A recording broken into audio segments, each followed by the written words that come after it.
Okay, it's 7 o'clock. We're going to go ahead and get this meeting going. We're going to try to get this through here as quickly and efficiently as we can tonight. I want to welcome everybody for taking time out of their dinner evenings with their families. And hopefully we got some good business to take care of for Pearl City today. It's Tuesday, September 24th, and the Pearl City Neighborhood Board meeting will commence our meeting. Okay, before we start off, can I have everybody stand? We have Cub Scout Pack 75 with us from Pearl City. We've got Cub Master Jansen Lim, and he's going to lead with his boys. Go ahead. Got a microphone.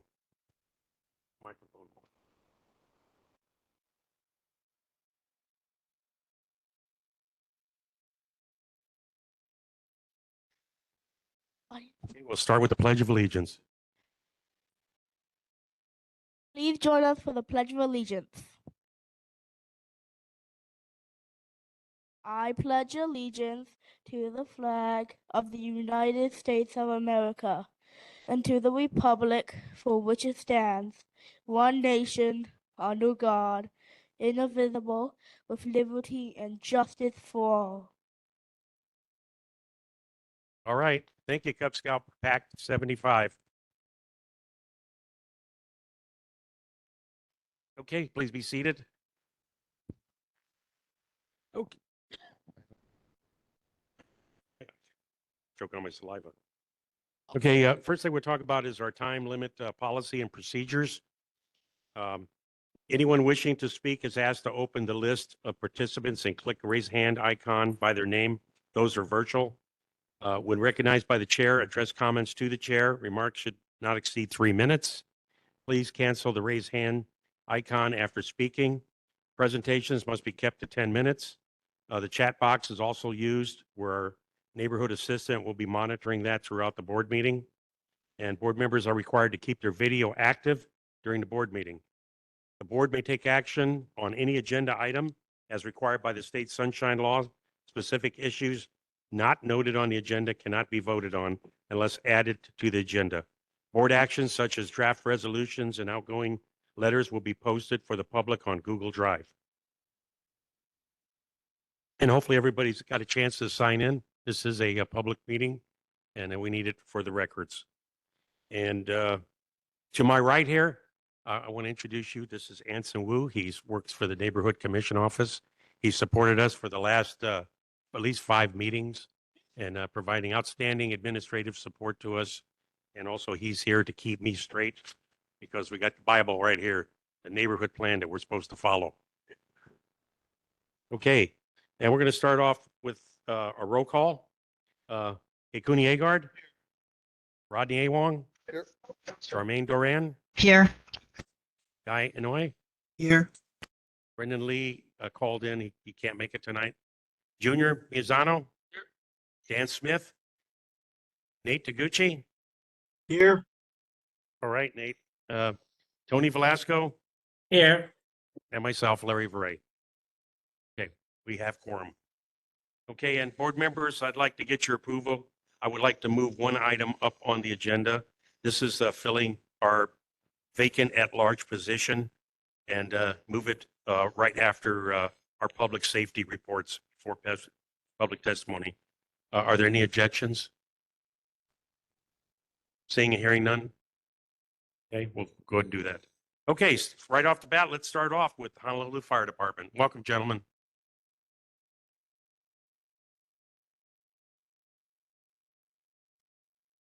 Good evening, folks. Can everyone hear me? All right. Thank you for having us this evening. I'm firefighter Kaimi Drumright and with the Pearl City Station right down the road. I'm going to be reading you guys the incident statistics for August of 2024. For fires, structure fires, we had 0. Wildland brush fires, we had 5. Nuisance fires, which is like rubbish fires, we had 8. Cooking fires, 2. Activated alarms with no fire, we had 8. For emergencies, medicals, we had 143. Motor vehicle collision with pedestrian, 1. Motor vehicle crash or collisions, 11. Mountain rescues, 1. Ocean rescues, 0. Hazardous material incidents, 1. And again, nuisance fires includes rubbish fires outside of a structure or vehicle fire. Fire and safety tips that we would like to share with you guys for this month is the move over for emergency vehicles. Please drive with caution and obey all traffic laws, including the move over law, to help protect our first responders while performing their duties near or on a roadway.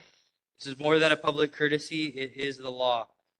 Hawaii Revised Statutes 291C-27 requires a driver of a vehicle that is approaching an emergency vehicle that is stopped for an emergency, investigation of a possible traffic violation, rendering assistance to a police officer, or other official duties as indicated by the flashing emergency lights of the stopped emergency vehicle, shall 1.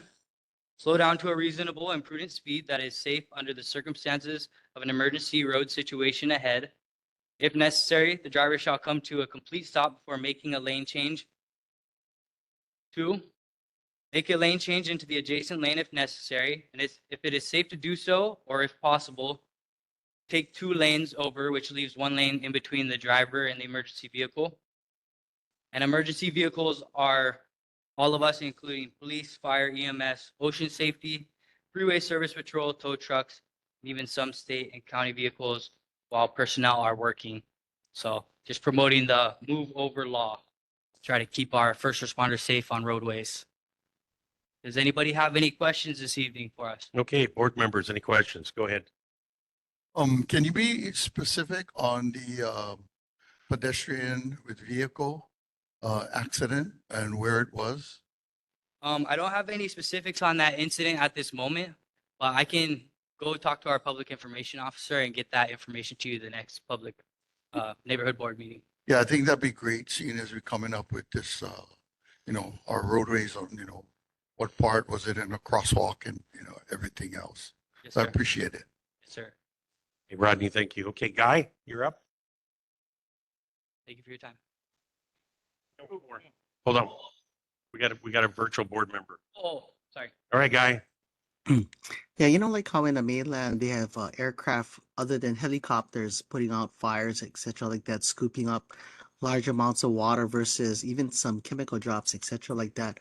Any reason why Hawaii doesn't have such a aircraft? And I remember once upon a time the largest aircraft that was operable scooping water was incredible 747, but it was decommissioned. But can you imagine if you had, some kind of aircraft of that type of size magnitude? I see some twin engines look like 777s, etc., like that. So I was kind of wondering why Hawaii doesn't have that. Oh, that's an excellent question. And that's another one I'll have to talk to our public information officer, and I'll get back to you at the next board meeting.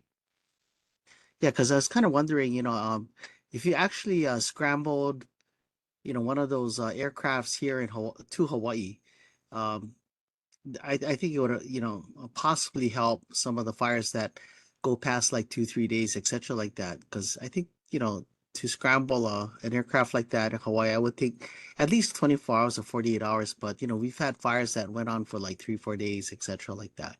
So nothing in particular, but, just a general comment and information. Thank you. Yes, thank you, sir. Yeah, Guy, that's an excellent suggestion. And I think to get things moving on it is if we draft up a resolution as of stating a requirement for it, that'll get things started with the government side. So if you could set some time aside, you and I can draft that document up. It sounds good. Thank you. Okay, well, thank you very much. Community, any questions for HFD? All right, thank you so much. You guys are really quick on the scene. Thank you. Yes, Yeah, sir, thank you for your Thank you service. for your time, everyone. Have a good night. All right, moving on to Honolulu Police Department. And we have Lieutenant Glenn Iwasaki, who's got the evening shift out of District 3. Lieutenant, welcome. Hi, thank you, Larry. Good evening, Pro City Neighborhood Board, Lieutenant Iwasaki, District 3, Pro City. So I'll start with the reported incidents for July 2024 compared to August 2024. So motor vehicle thefts was 4. It was 6 in August 2024. Burglaries were 7, went down to 2 in August 2024. Thefts were 21, a slight rise to 27 in August. And car break-ins was 4, and there's a actual significant increase in August 2024 to 10. So our crime reduction units on that, they're working on it. They adjusted their hours to address these issues. And the safety tip of the month is whenever you get into a vehicle, make sure you use your seatbelt and make sure your children are buckled in too. And I also wanted to add that for the month of August, or actually for the month of September, I started a traffic because of all the speeding issues from the last meeting. So we had like a project going on for this entire month. So we addressed Waimano Home Road, Ho'omai Street, Lehua Elementary School, where the vehicles are speeding out of the peninsula, Ho'olaulea Street between the church and Highlands Intermediate, and we also did Ho'okiakia Street by the high school and Momilani. And we also added Kuahaka to this from the last town hall meeting we had at Pearl Ridge Elementary. So the results of that so far, 22 citations were issued on Lehua, 9 citations issued Ho'olaulea Street. This was from on-duty personnel. We had 18 delinquent tax citations given and 22 expired safety inspection citations. So total 71 citations. And in addition to that, we had our personnel doing the projects, specifically posting there for the speeding, and that resulted in 34 more speeding citations. So 34 plus 31, that's 65 speeding citations. And there was a whole bunch of warnings as well given. So it's still ongoing. We're still continuing it. And if there's any other locations that you want us to address, then we can add those onto this list as well. And that's all I have, Larry. You guys were able to hear me? Yeah, Lieutenant, we hear you loud and clear, and I can't thank you enough for HPD's response, but in particular you taking the initiative to get your guys out there and get those tickets. But the community came up with a lot of their concerns last meeting, and you guys responded, and we really appreciate it. And you'll probably hear more from them in the next few minutes. Board members, any questions for HPD? Go ahead there, Rodney. Yeah, Officer Iwasaki, I just so happened to be passing on Ho'olaulea that day by the crosswalk where the Baptist church is and the Highlands Intermediate, and I was pleasantly surprised to see the officer over there. So it was a good thing. I was actually going the speed limit. I was safe. Oh, so did you get No. pulled over? Oh, okay. No. I was on the opposite side of the road. Okay. I was going up, it was coming down. I got a question though, and this is darn, I don't know the name of that street. Darn, lived there that many years, still don't know it. But and this was brought up at the last meeting too, where a lot of parents and their children are walking to school towards Highlands Intermediate by the tennis courts and the district park. So, like I said before in the last meeting, there's Old Pearl City and then there's New Pearl City. New Pearl City fortunately has sidewalks. Old Pearl City does not. We have easements or unimproved sidewalks. Now, as you know, and everybody else knows, there's a lot of cars over there on the Mauka side, especially, that are parked in front of their houses. And they may not like me for this, but I gotta bring it up. Is there a way that we can make it a little bit more safer for the kids going to school? I mean, obviously on the Makai side, it's a lot safer, but on the Mauka side, it's not. So what I'm trying to say is would it be like a 7 to 9 deal where they would not be able to park over there on the easement, or is that moot? Yeah, no, that is a good concern because I guess we gotta figure out what is where the property line is, I guess, because the rest would be city or state, right? So if they are parked on a sidewalk where pedestrians have to walk around and they end up walking on the road to to walk to school and stuff, then that is a violation, and we can cite for blocking the sidewalk, even if it's not like a paved concrete sidewalk, then we can still cite for that if it you know makes the kids have to walk on the street. But that's going to be a hard one too, especially if you're saying it's unimproved. It might be they might be parking on their property, yeah. So we'd have to Mm. research that and get back to you on that. Yeah, I think if you do look at it, you're gonna find that that piece of property actually belongs to the city and county. Because when we were redoing our driveway at our house, it was found like 5 feet from our property line out to the road belonged to the city and county because it didn't come up on the where they do the tax map. And come to Yeah, find yeah. out, Then we can, that's it. yeah, if it's city and county, we can cite, definitely can cite for that.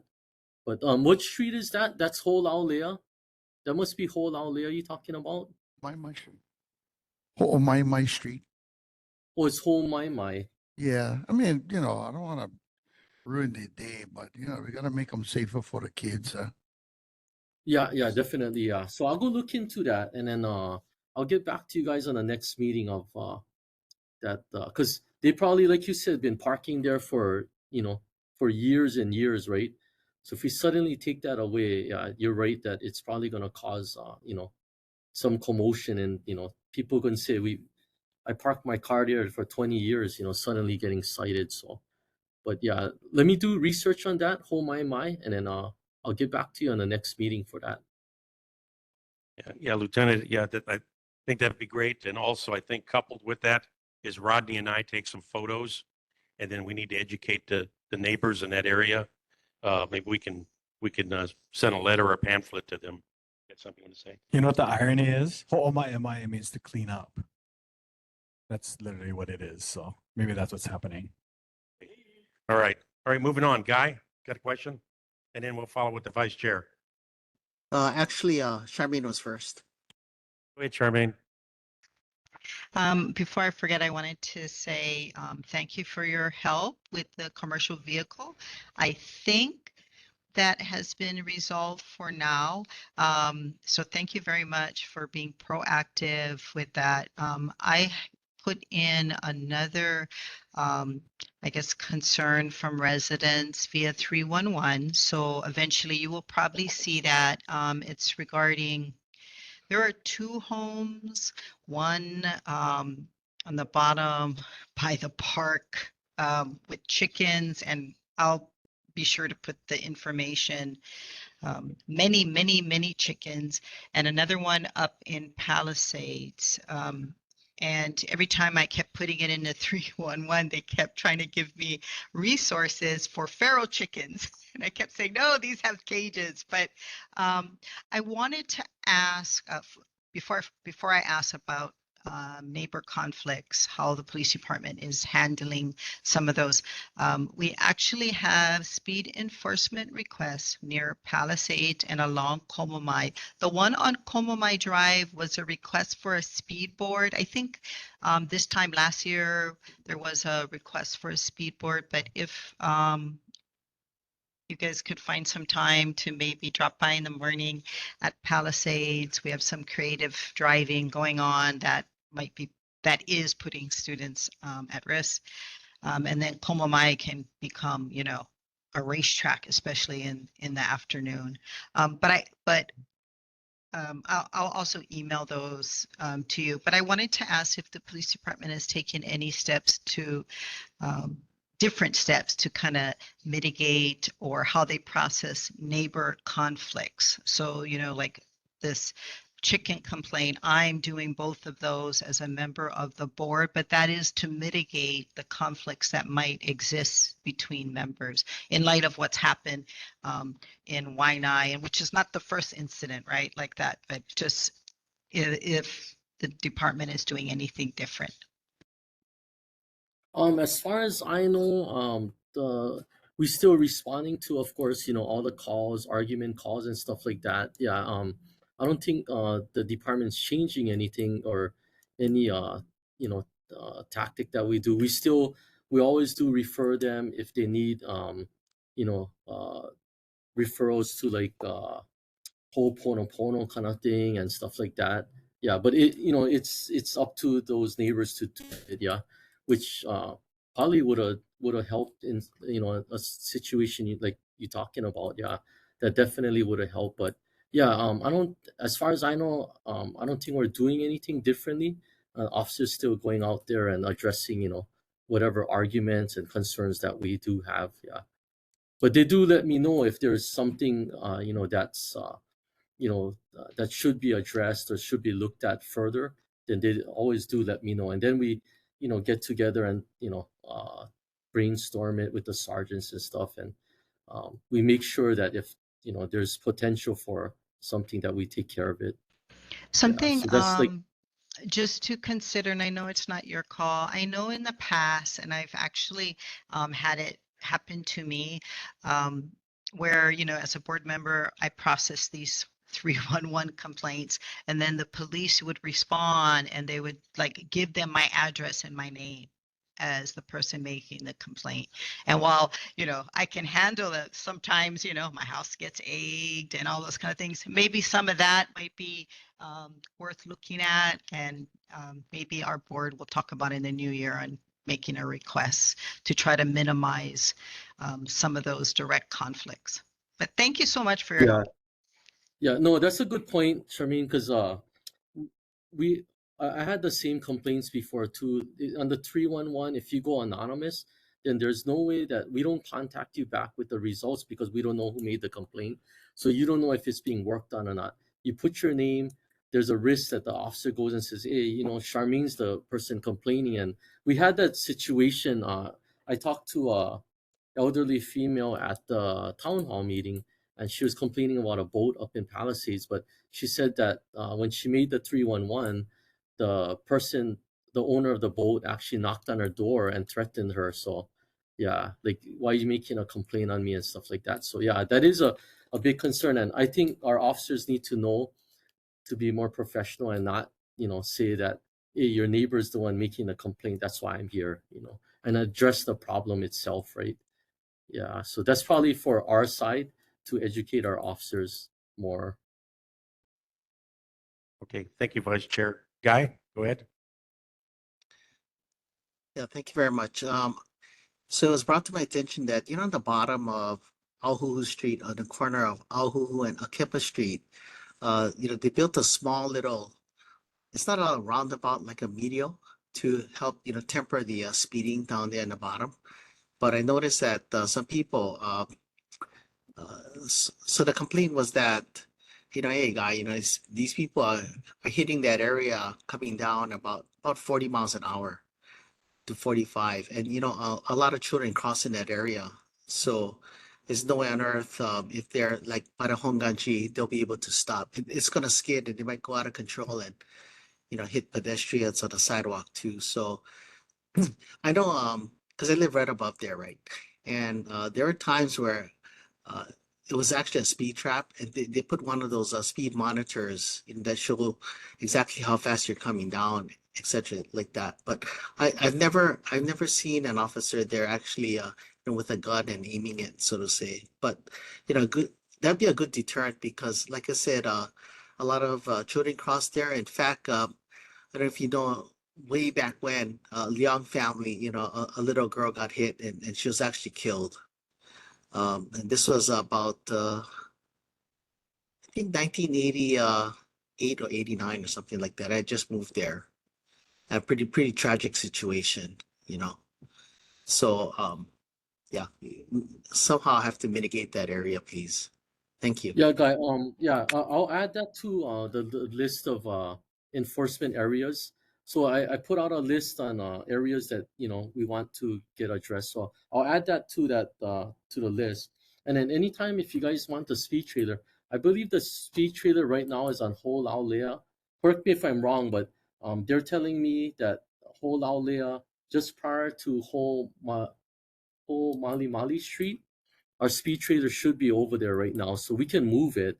So please send any requests of where you want that, like Palisades.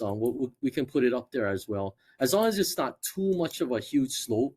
Then we don't want that thing rolling down. But yeah, we can place the speed trailer too. So yeah, please let us know, and that's really easy for us to move it around. Once Okay, upon thank- a once upon a time, it was at the bottom, right at that Akipa intersection, but it wasn't there very long because yeah, that area is pretty narrow. That's why. But thank you very much for Oh, okay. yeah, thank you. Okay, thank you, Guy. Board members, any other questions? Okay, seeing none. Community? Okay, first. And please identify yourself. Hi, is it on?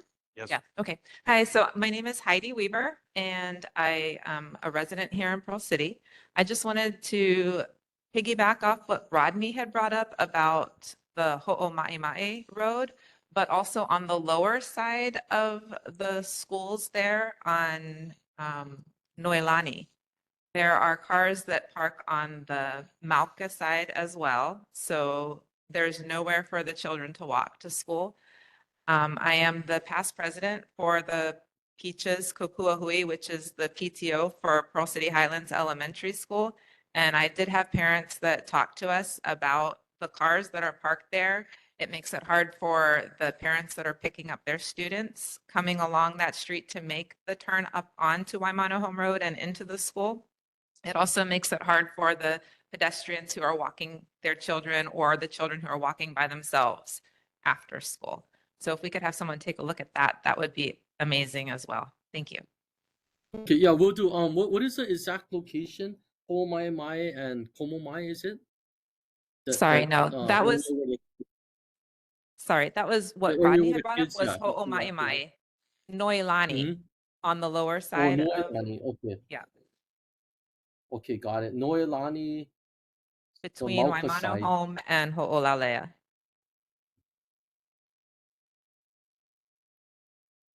Thank you, Heidi. That was very important. Okay, I've yeah, we'll had check those that safety out. plates come in. Okay, any other comments for HPD? Please, come on up, identify yourself. Dr. Gregory Almeida. Hey, Glenn, how are you? Yeah, same Yeah, how's concern. it? Same concern. On Kuhaka, coming off Waimano Home Road, going down Kuhaka towards the bypass to go to Sam's. So excessive speeding. It's been going on for like years. So I have it documented. I have cameras in front of the house, so it's all documented. I took the opportunity to do lasering the cars. So always over 25, averaging maximum speed 55. On some of the vehicles, yes, because it's a wide road. So they're going to speed to the first roundabout and then slow down. But I talked to some neighbors on the bottom towards Manana Pool. So after they pass the first roundabout, actually going down, they're still speeding. So I think it's imperative that a speed trap is placed in that area. And then also the buses. So city buses are speeding. Have that documented also. So there's been more buses running on Koahaka. This is part of the rail plan. So we have more buses, they're speeding. I called the buses several times. So they slow down for about a week and then same behavior. So if HPD tags the bus, their threat is they lose their CDL. So have to change behavior somehow and stuff. And then another thing too is on the top of Koahaka, at the town hall at Pearl Ridge Elementary. So there was some discussion about putting a traffic light or no left turn onto Waimano Home. I'm fine with that as a resident. Because you already had like one death, car accident a month ago, and it's going to continue to happen. So with the excessive speeding down Waimano Home Road and then coming across 3 lanes of traffic or 2 lanes of traffic and then turning into 2 lanes of traffic, you have more incidences of accidents or death. But thank you for your time. Yeah, thank you for those issues. Yeah, Okay. and thanks for reminding. But yeah, we did add that. I don't think any officers hit Kuahaka yet, but we'll get to that definitely. Okay, any other issues from the community? Okay, Lieutenant, seeing none. Thank you for all the last, got one more. Okay, please come on up, sir. Identify yourself. My name is Charles King. I live in Pacific Palisades along with my wife and 2 kids. Excuse me. And I have a question for, well, Lieutenant Iwasaki is part of this, but if I have bags under my eyes, it's because I don't get much sleep. And the reason I don't get much sleep is because my neighbors have 20 chickens. At least 17 of them are roosters. Okay? And it wakes me up 1, 2 o'clock in the morning, just about every morning, and goes all day.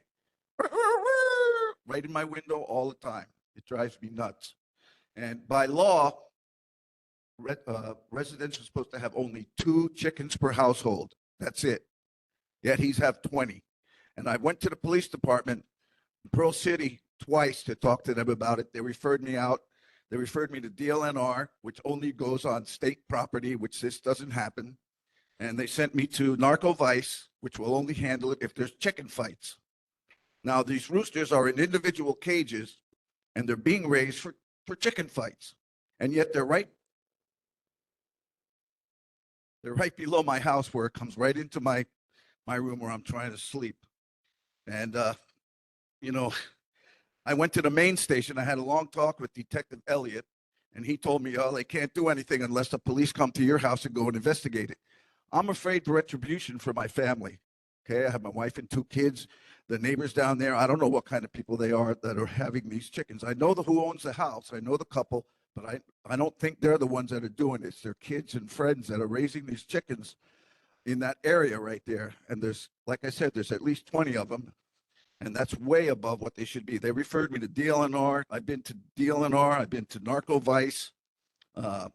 I've talked to the Humane Society. I went there. I called the health department after being referred there. When the police told me they can't do anything unless somebody comes to my house, a police car. And then, of course, everybody in the neighborhood's going to know that the police are at my house investigating the chickens. And the next thing I know, my neighbors are going to be retribution on me. I don't know if these people have guns or whatever, or would do something to my family. So I'm afraid for my family to go public and have my neighbors know this. I heard a little bit about this earlier. Okay, so I'm just tired of it.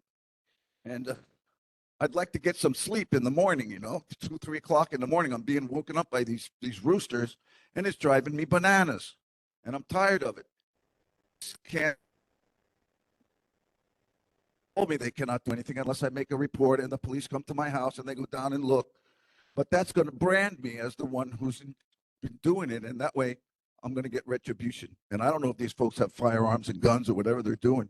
So I'm really afraid of it, but it's a big problem for me and my family.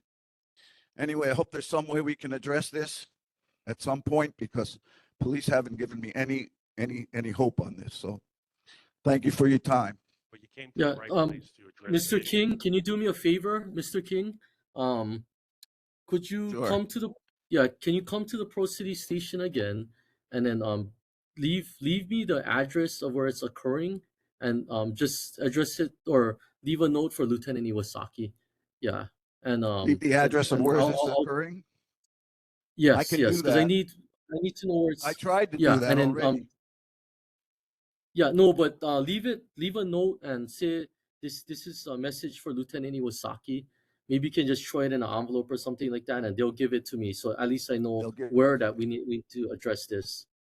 Yeah. Okay, I appreciate that, because it's just driving us crazy. Thank you. Yeah, thank you. Yeah, thank you. Lieutenant. He's not the only one that's got issues. We've got this same issues all through Pearl City. We got to educate our families, let them know that this is a residential area. They've got to respect their neighbors. Rodney, was there something that you wanted to say? Okay. All right, sir. Thank you. Okay. Are there any other questions for HPD? Okay, hearing none, seeing none. Lieutenant, thank you very much. And Thank you. I still have to have that meeting with you down the road here next week or two. But thank you. Yes, we'll do. Okay, thank you. Okay, moving on our agenda, I asked the board if we could move up one of our board business. This is filling a vacant position. Is there anybody here that would like to be on the Pearl City Neighborhood Board to fill our 11th position? Please raise your hand. Okay, could you please come up to the microphone? Again, identify yourself and a little background on yourself, and also why you want to be on the board. Hi, my name is Heidi Weaver. I'm a Pearl City resident for over 12 years. We moved here from IAEA. And before that, I did live on the mainland. I'm interested in becoming a part of the Pearl City Neighborhood Board because I have young children and we are a very active family. We're out and about in the community and we've met our neighbors. We know people all over the city. And I talk to them when we're out walking. I talk to them when we're at the park. I talk to them when I'm at the school. And I know that there's a lot of concerns, and I think that we can do better as a community and for our community. And I have the passion to make it happen, and I have some time on my hands. So I think that I can be good service to the community if you'll have me. Okay, can I get a nomination for Heidi Weber to be a member of the Pearl City Neighborhood Board? Charmaine, Vice Chair, I actually had a question, go ahead. if it's okay. Heidi, if you had to just guess, and there's no right or wrong answer, in your opinion, what are the two main issues in Pearl City?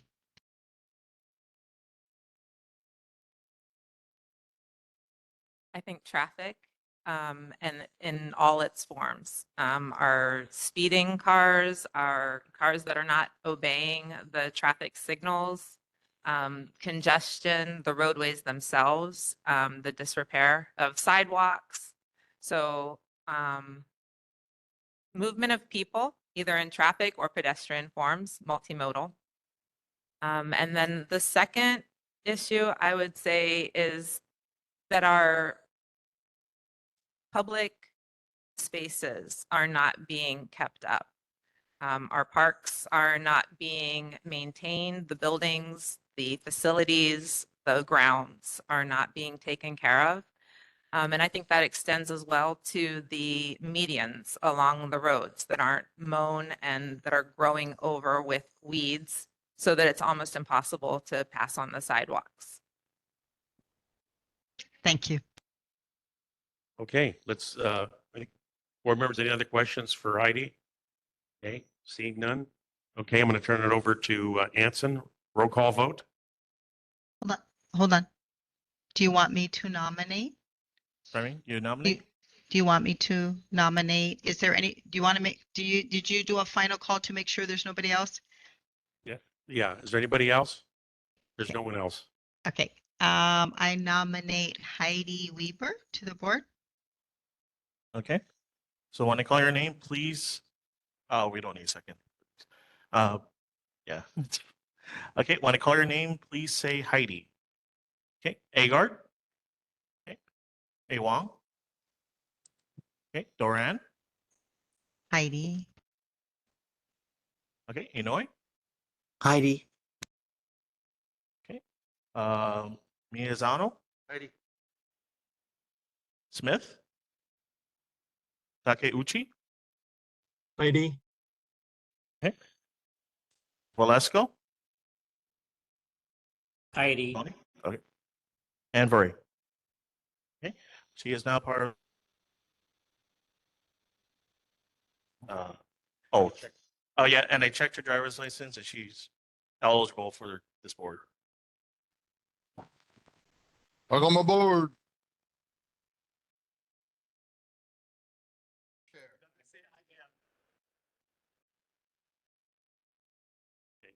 I'm going to go into community concerns. Okay. Okay, while he's swearing her in, we're going to go to community concerns. Anybody have anything they'd like to bring up? No other issues. I guess we gave it all to HPD. All right. All right. That made that easy. That's usually 15 minutes. Okay. Next item on the agenda, I'm going to let my vice chair talk about it. This is annually, she has led the way to help us prioritize all our legislative priorities. This makes it really easy for our representatives, our senators, the city council, and we rack and stack all the issues that we want them to work for the 2025 period. So, Vice Chair, could you please address the resolution? I can. Do you want to do presentations first? Oh, that's right. I skipped it, didn't I? I am so sorry. Thank you for Okay. correcting me. I know. Yeah, and especially I got, at this point, I've got Mr. Layden Akasaki and also Miss Kelly Akasaki, who are the city's lead engineers from the Department of Transportation Services. I want to thank both of you for coming on virtually tonight. And also, that was a fantastic town hall meeting with the updates you provided that hopefully you'll be able to give us here in Pearl City the good news of the safety changes that are going to be made. So it's over to you for your presentation. Hi, thank you. Thank you again, Chair Verre, board members and community members. My name is Kelly Akasaki, and I am with the Department of Transportation Services. I did present some of the projects that are coming up in the IAEA and the Pearl City area at our town hall meeting last week. So Chair asked if I could come and present the projects again and some of the issues by Highlands for your neighborhood board. So I apologize if you already saw some of these, but I will be going through some of the presentations again. Can you all see my presentation? Yes, we hear you loud and clear, and it looks good up on the wall. Just trying to go down. Okay, so some of the upcoming projects that are going to start in construction in the area, we have pedestrian crossing improvements, Waimano Home Road at Ho'omalu and Waimano Home Road at Leomele and Ho'olana, which will be done under DDC's resurfacing project. In addition, the Pearl Harbor Historic Trail Improvements Project will be starting in the next couple of months, and that will be an improvement project behind the Best Buy 2 right before Pearl Kai. And then this is the area that we're talking about for Waimano Home Road and Ho'omalu Street. So this is right by the library area. We're going to put in pedestrian island and RRFBs. Sorry, a little bit fast, sorry. And then this is what it would look like when we're done with the construction. It will have the raised median with the RFB. So the RFBs are push button pedestrian activated flashing lights. So this area, it's kind of a far distance from the 2 signals, which would be at Cam Highway or at Moanalua Road. So this kind of gives the peds a flashing light when they're ready to cross, and then the motorist would be aware that they're crossing the street.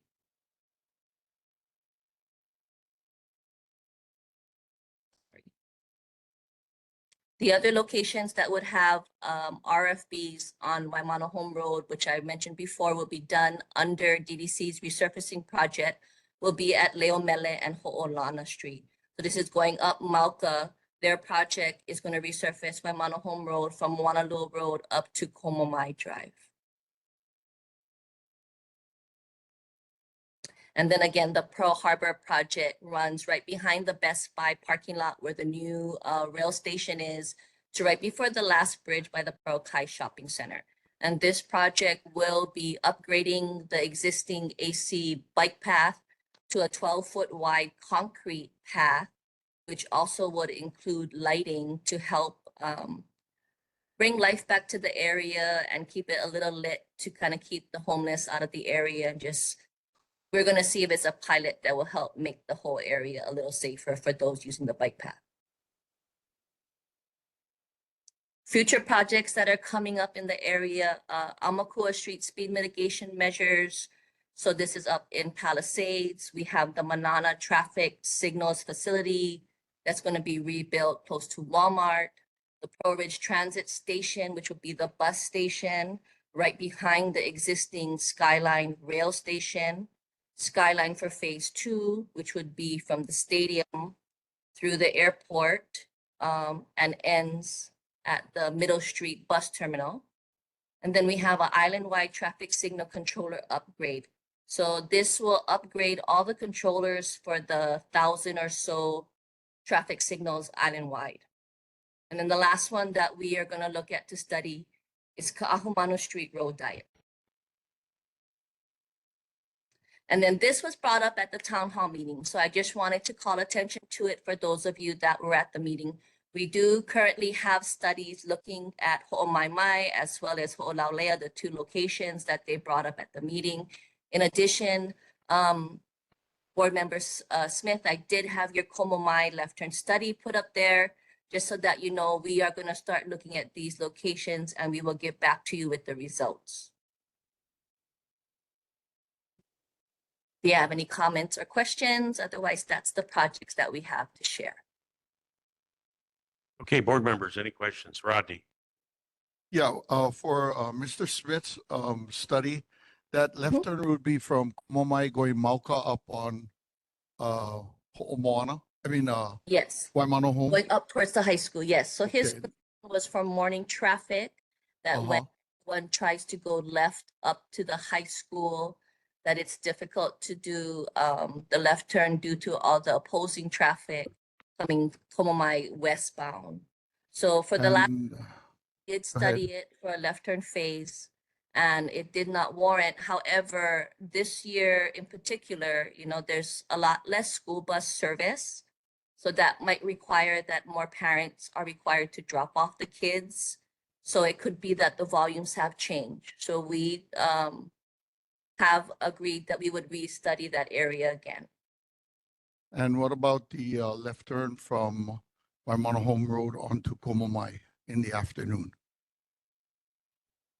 Because at any time from about 3:30 to 4:30, 5 o'clock in the afternoon, the line is about 18 to 20 long.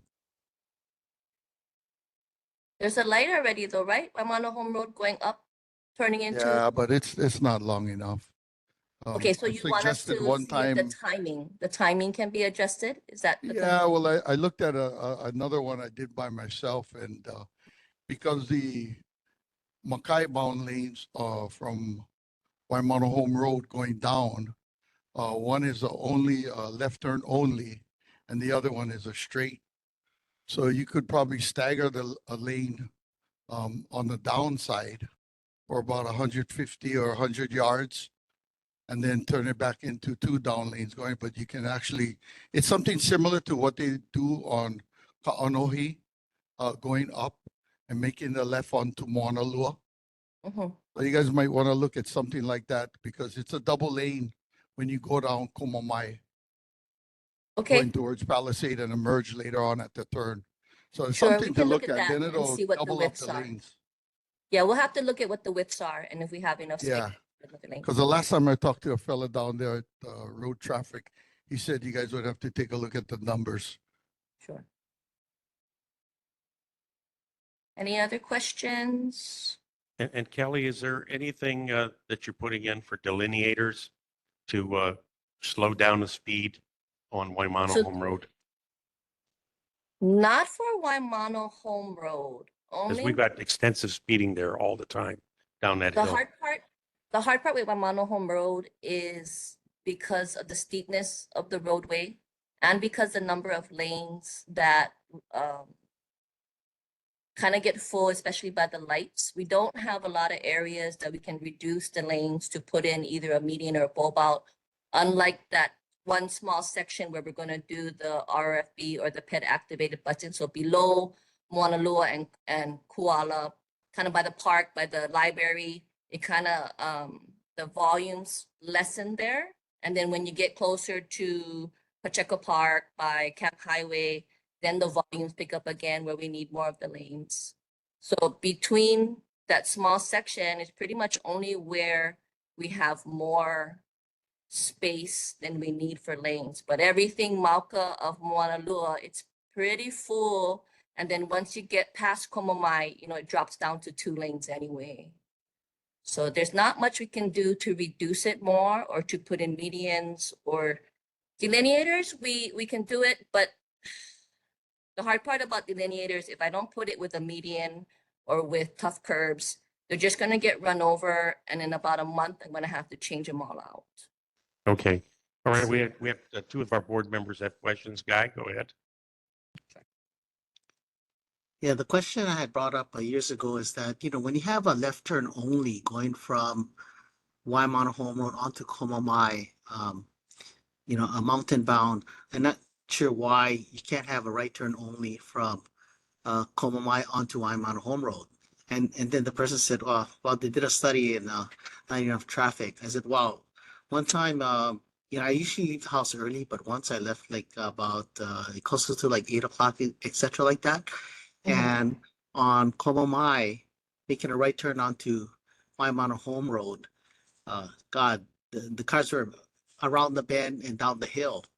And so seriously. And then the other month, one of the residents had brought up the fact that, hey, people making right turn from Komamai onto Waimana Home Road, they're not respecting the pedestrians. Well, I'll Yes. tell you why, because you got road rage because all these people, I mean, you're going left already. Nobody can cross in the first place. So I'm not sure what these people are doing, but in all honesty, I mean, according to the traffic law, they got red, you got to stop, and then you can proceed. Well, nobody's proceeding. However, I guess people are so upset that they continue to speed anyway, even though they don't have the right of way, and then the pedestrians have the right of way at that point. See, so I can't understand the like common sense. I know sense not common, but Jesus, come on, you got a right turn only, put the left turn. You got a left turn only, put the right turn. Just like how you have it down on the bottom, where Kamehameha Highway as well as Waimana Home Road, right? Can you imagine if people stop and then the road rage would be phenomenal.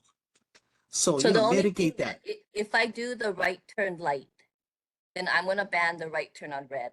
Then you can only turn when the light is green, and you can only turn when you have the green ball. So that means when the light is red and the pets get to go, no one is allowed to turn. So if you do have a green right turn, you're not allowed to turn when the light is red. So you're gonna have no right turn on red sign, which might affect the traffic backing up again. So we can look at all of that. I'm just Okay. telling Okay, what is okay, hang on, required hang on. when we do that. But when you got the two lanes that can go right on Waimana Home Road, it said that if you're in a far right lane, then you make the turn. In the far right lane, then you can make the Right, turn. right. If you're in a right lane, Mhm. because you got two lanes going right, right? If you're in a right lane, then after a stop, you can make the turn. I'm in downtown, and there's a lot of those where you got two lanes going left, and if you're in the far left lane, after a stop, you can proceed safely and you can go. So that So we doesn't will make look sense. into that. Excuse me, you just didn't make sense what you just said in terms of, oh, you're gonna mitigate and you're gonna stop the right turn on red. That doesn't make sense. Because if you can proceed at caution, the only thing that they stopped in downtown, I hope you know, is that at high traffic points, that they don't allow that because it's just too much pedestrian traffic. Correct, but you don't have the number of volumes that we have making right turns in downtown as well. So you don't. That's besides the point. That's besides the point. So No, that's it's what okay. we justify for the two right turn lanes. Okay, You don't have Okay. enough volume, you don't qualify for the two lanes. okay. Okay. Well, All right, Guy. okay, Kelly, you know what? Put it in the chat your number, please. Sure. Okay. I know that's a contentious issue there. Oh, everybody's got issues, that location. Kelly, thanks for taking that. Vice Chair, I think your last one. Thank you. I just have three comments.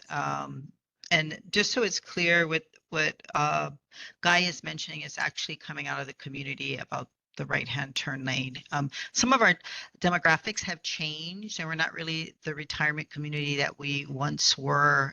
So there is a lot more traffic flow. But the other thing I was hoping somebody would look at, and I've mentioned this multiple times, is that those two lights at the bottom, Wanaloa fronting elementary school, those lights are over 3 minutes each.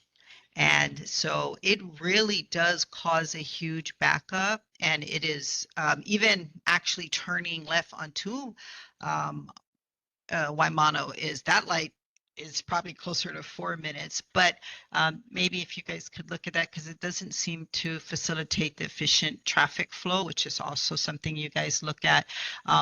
Also, the after school traffic is backing up through the lights, and that the school could probably use some kind of support in their traffic planning, because in the afternoon it goes all the way. I mean, it's on to Moanalua and all the way past the park, and so they probably could use some support. Thank you. Okay, so let me address that. The two worst lights in Pearl City that are the longest is Moanalua, Kuala, Waimanahome Road. The second one is Home Depot by Sam's Club on Cam Highway. Those two are the longest lights because they are all split phase, which means every phase goes separately.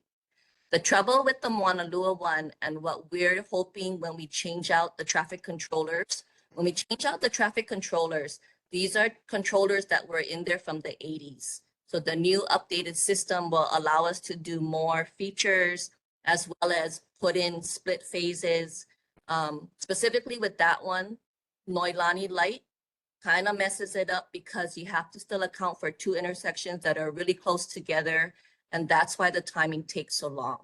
So when we put in the new controllers, we're hoping that we can do more features, which one of them would be take out that crosswalk that's at Nanakai, put in a crosswalk right at the park on Moanalua, run them the same time so that the legs are shorter.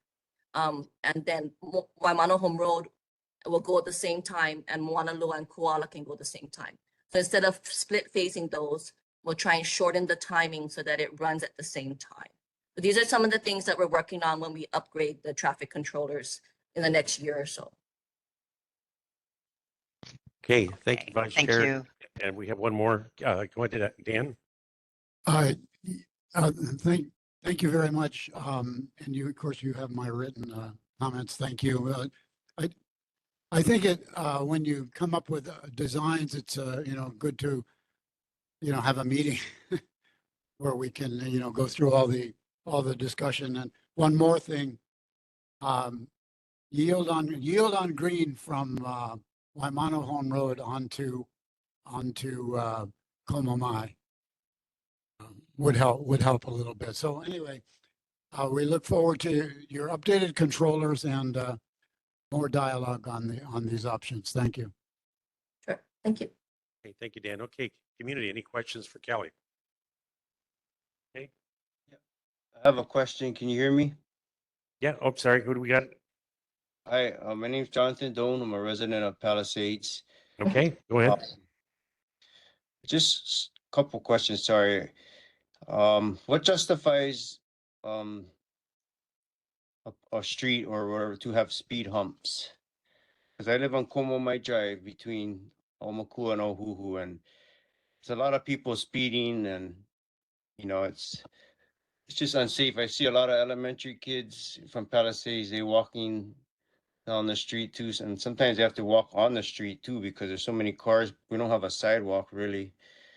But I just was wondering what justify or what is the qualifications for speed humps? Sure. So the number one problem that we have when we implement speed humps is what is the grade of the roadway? And in Pearl City and any street that's on a mountain, Ka'ahumanu or Waimanahome Road, if the grade of the roadway is too steep, which means over 8%, which most of them are, they do not recommend that you put speed humps on because it kind of launches them into the air. It's kind of like a ramp because you're coming down at a high speed, you hit the hump and you kind of can launch and catch air. So it's not recommended if the roadway itself is too steep. So it has to be a leveler street, 8% grade or less. The second thing we look at is there speeding in the area? So yes, any hills, anything coming down hills will get higher speeds than normal roadways. The other thing that we look at for the city now is if it's level enough, so below 8% grade, if there is speeding, is it by a school? Then we will be asking HDOT to help us if we can put in speed humps. The other thing that we look at is how many lanes. So it's usually one lane in each direction that the city puts in the speed humps. The state has been putting in, however, on all of their streets, regardless of the number of lanes. City, not so much. Does that answer your questions? Yeah, it does. Thank you. Thank you very much. So The if Komomai and Palisades is kind of hard because of the hill. So if we have enough room, we'll try and put in like raised medians or raised bulb outs where it's not actually in the travel lane, but it'll pinch point so that the drivers have to slow down when they come to like either crosswalks or intersections. That's what we Yes. can Thanks. Thanks. That leads to my next question. Then for the plans for Almakua Street, I know that other guy, I think he's talking about having roundabouts or something, but in terms of by the rec center, there's crosswalks over there, and then there's a lot of children that use and go to the pool and stuff. So is that one of the plans for that area, those crosswalks to the So again, so Ahuhu is Almakua. right? It's kind of steep. It's windy and steep. So what we're proposing now is we already have the parking lanes, which narrow down the roadway. We already have the striping, which doesn't seem to help. So we are trying to put up delineators on the corners on those streets to see if visually it'll slow the streets down. So it's not humps, it's delineators. I don't remember if you recall on Komomai Drive, kind of by the rec center, Waiau Park, coming into that big U-turn, kind of by Waiau Elementary, we had delineators like that for a while. It's gonna look like that.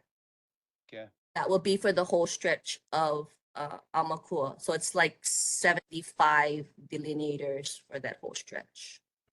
Okay, thank you very much.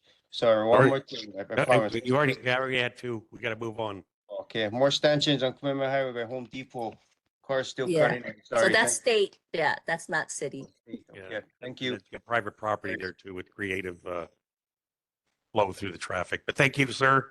Those Thank were all you. good items there. And Kelly, I'm a believer of those delineators as long as the drunks don't take them out at night. I notice IA's got a lot of them that they've installed, and it has slowed down the traffic because nobody wants to scratch their car on that. Okay, you had a question? If you can bring it up, you got to move on. How's it, Kelly? It's Gaius. Maybe you recognize me without my dog. So for the Waimano Home Road project system that you guys are doing, is that set in stone, like finalized? There's no changing it, no matter how much we cry or how much difference we want about it. It's just done. So Waimano Home Road, you're talking about the median and the RFB. Okay, so I'll be a little bit more specific. I love the RFB thing that you have by the library. That's really awesome. So mine one is the crosswalks on Leo Mele. Sorry, I may be Hawaiian. I'm very terrible at speaking it. So the Leo Mele, Ho'omaimai, Ho'olana, and Kuahaka, how they have crosswalks with no lights, no traffic lights. It's just a unmarked crosswalk. Would it be a suggestion that you guys can probably just pencil in, instead of putting those pedestrian cross things, can you just remove those crosswalks 100% completely? So we are removing two of them, and the two by the screws is where we are keeping with the RFB. So we are consolidating the 4 down to 2, and the 2 will have the PED activated lights. Okay, just cannot just completely take it away, because even by the school, the crosswalk, you can just walk up to the one by the traffic light after Our Lady of Good Counsel and then cross in over there. Because even if you were to cross the road from the Highlands Intermediate School, no matter what, you would have to walk up and down a street to get into Manana. So you might as well stay on top, the safer side, use the traffic light that's more longer and more reasonable than the pedestrian traffic light. Pedestrian light when people have to cross 4 lanes, 2 in different directions on a hill, incline, decline hill. Just a suggestion, if it's set in stone and it can't be done, then it can't be done. Just food for thought. It's not set in stone, but you know, the lights are there now, and the people don't even want to walk to them now. So and especially the school kids, right? They're going to walk the shortest route. So we're going to try and make the 2 by the school, especially a little safer. And then if that does not work, of course, the last option would always be to remove them. The hard part is community doesn't like it when we remove crosswalks, especially when it's long stretches in between signalized intersections. Okay. Definitely an option we will look at. Yeah, thanks. And then I'll try, like I said, I'll try and make it really short. I'm not too sure what they were talking about in the whole conversation of the left turns off Waimano Home Road to Komomai and stuff like that. But yeah, from Palisades, the left turn to the high school, awesome. But if we can make the left turn coming from Waimano Home Road, from Momilani area, so from this rec center towards Palisades, that left turn only lane that's also a straight and left turn, to add a light for the left turn only there and make it a left turn only lane. That would be pretty awesome. Quite often we get behind a car and I do not, I'm sorry. I'm one of those guys who race. I have a cool Scion FRS. I'm one of those guys, but I try to be very nice and courteous to the old person that's next to me. So I'll be behind that person, but then they flick their blinker on to go down my monohome road, and then I have to wait for them to turn to the traffic, and then that's when you know, I turn into kind of a Forza driver. But if you can make that, you know, like on 16th Street in YLI where they have the 2 lanes, where you can yield on green and it's a left turn arrow, that'll be a pretty awesome idea. Just another thought, if that's okay. We can I look, understand we you can have to look do your into that. studies. When we study the intersection, we can look at all the lakes. All right, and then one more super quick one. So for everybody that has the thing for home my FI Highlands from parking on the sidewalk, just like by University of Hawaii, they have no parking here from certain time to a certain time. Your car gets towed. It's only on one side of the street, so of course, you know, I'm pretty young. I did not go to University of Hawaii. I just knew some folks there. You would have to walk down at least by 6 o'clock in the morning. They start towing at 6:30. So that's, you could probably put that as an idea for the redevelopment if you want to try to get cars parked off the road, off the sidewalks, or wherever the property line is for state. That way it doesn't cause too much havoc of being mad about parking there for 20 years. Just park here from this time to this time, away. Sorry, Okay. thank you. All right. Sir, go ahead. Dr. Gregory again. So addressing Waimanahome Road. So the microphone. Up Sorry, addressing Waimanahome Road. So it seems like we have a behavioral issue with the people living in community. One, the pedestrians not using the crosswalks. Secondly, people speeding. This comes down to an enforcement issue with HPD. I think as a community, we should force HPD to do more speed enforcement. And then also pedestrian enforcement. I spent my life overseas, all over Southeast Asia, Singapore, where the government is quite forceful. You break the law, you're going to pay the penalty. So enforcement ticketing will generate revenue that should go back into speed enforcement in the community. I know HPD is short on staff, hard to get people in, but this is one of the things. Another thing on Waimanahome Road is we have the trees that are growing around the electrical wires, and a lot of branches are extending over the road. So this is another accident waiting to happen. I do agree you can't put speed bumps on Waimanahome Road for the exact same reason you said, launching, but there just needs to be more enforcement. Second thing, Harbor Project, bike path. You did a study, you looked at adding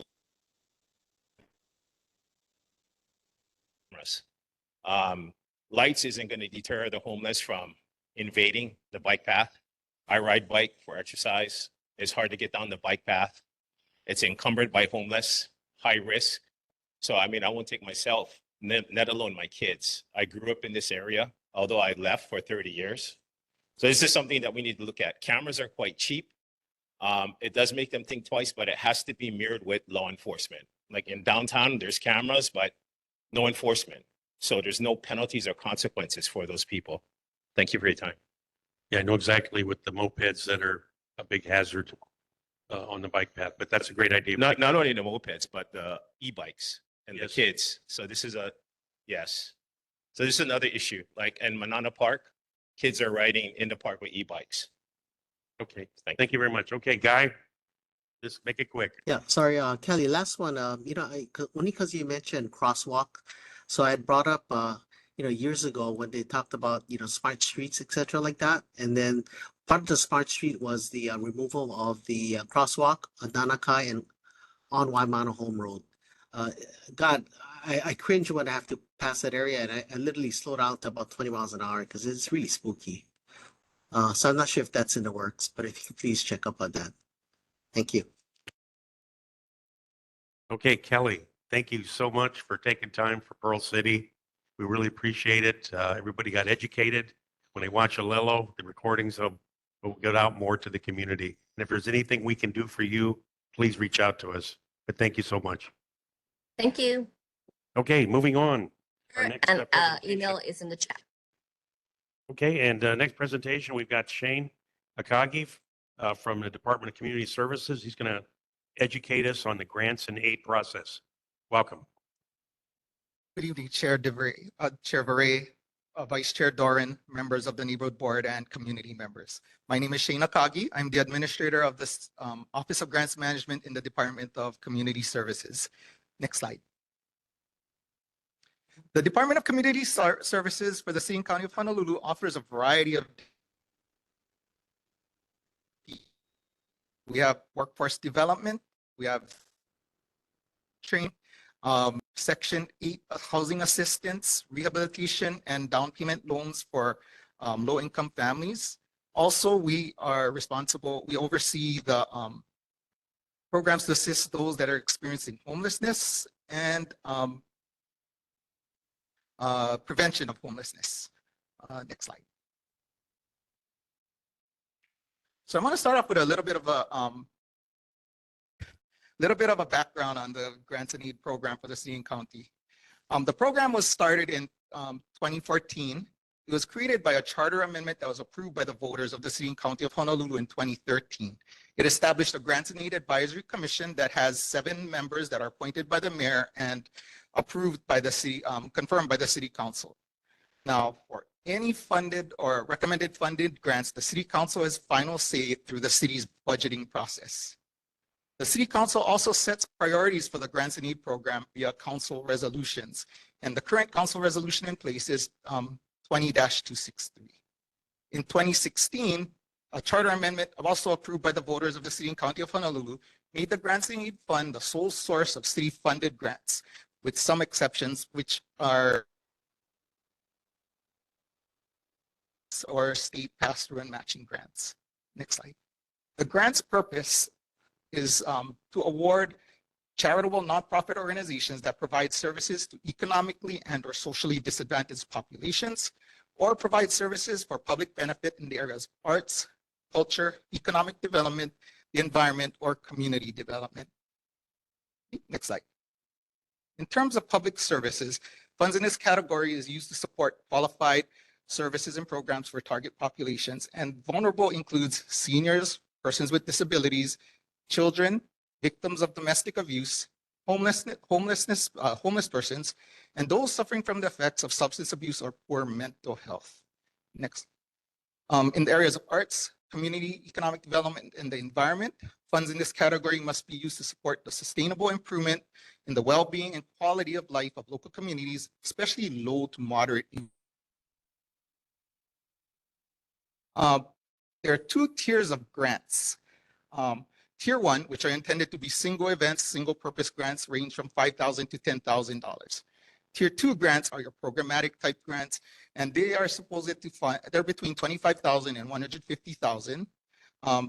They're intended to provide direct services for programs or renovation and construction. However, that comes with a little bit of a caveat, because it makes the whatever is being funded a public project, which means that there's all kinds of other regulations and things that make it a little bit more complicated. A little bit before we go into the grant solicitation, the ordinance that established the Grants and Aid program mandates that 0.5% of all city revenues goes into the special fund, the Grants and Aid Fund, to be issued to nonprofit grants. We follow the city's solicitation, grants, standard procurement solicitation. So in the Budget and Services Department, and we issue the solicitation via the state HANDS website, which is a state procurement website. Solicitations are usually issued early to mid-October, so it's coming up on when we issue the grants. Communication efforts include mass emails. If you'd like to receive emails, you can go to the Department of Community Services website at honolulu.gov/DCS. There's a link there that you can sign up for notifications, and we'll email you that. Also, we do press releases and publication and print news. And also we communicate the grant solicitation to community partners, such as CNHA, Aloha United Way, and OHA. We also notify the council members that the grant solicitation has been issued. Next slide. So I'm going to give you a brief overview of what the grant timeline looks like. So in October 2024, we'll issue the request for grant proposal. The solicitation is going to be issued, like I mentioned, on the State Hawaii Awards Notification Notice Data System, which is HANDS, and the website there is where you'll find the solicitation when it's issued. All questions after the grant solicitation needs to be asked to the Division of Purchasing once the solicitation is issued. And the reason for that is we want to make sure that any questions that are asked to us is available to all those who apply. So as part of the procurement process, what we do is any questions that are asked, we answer and we issue as amendments to the request for grant proposal so that any questions are available to all those who apply. Next slide.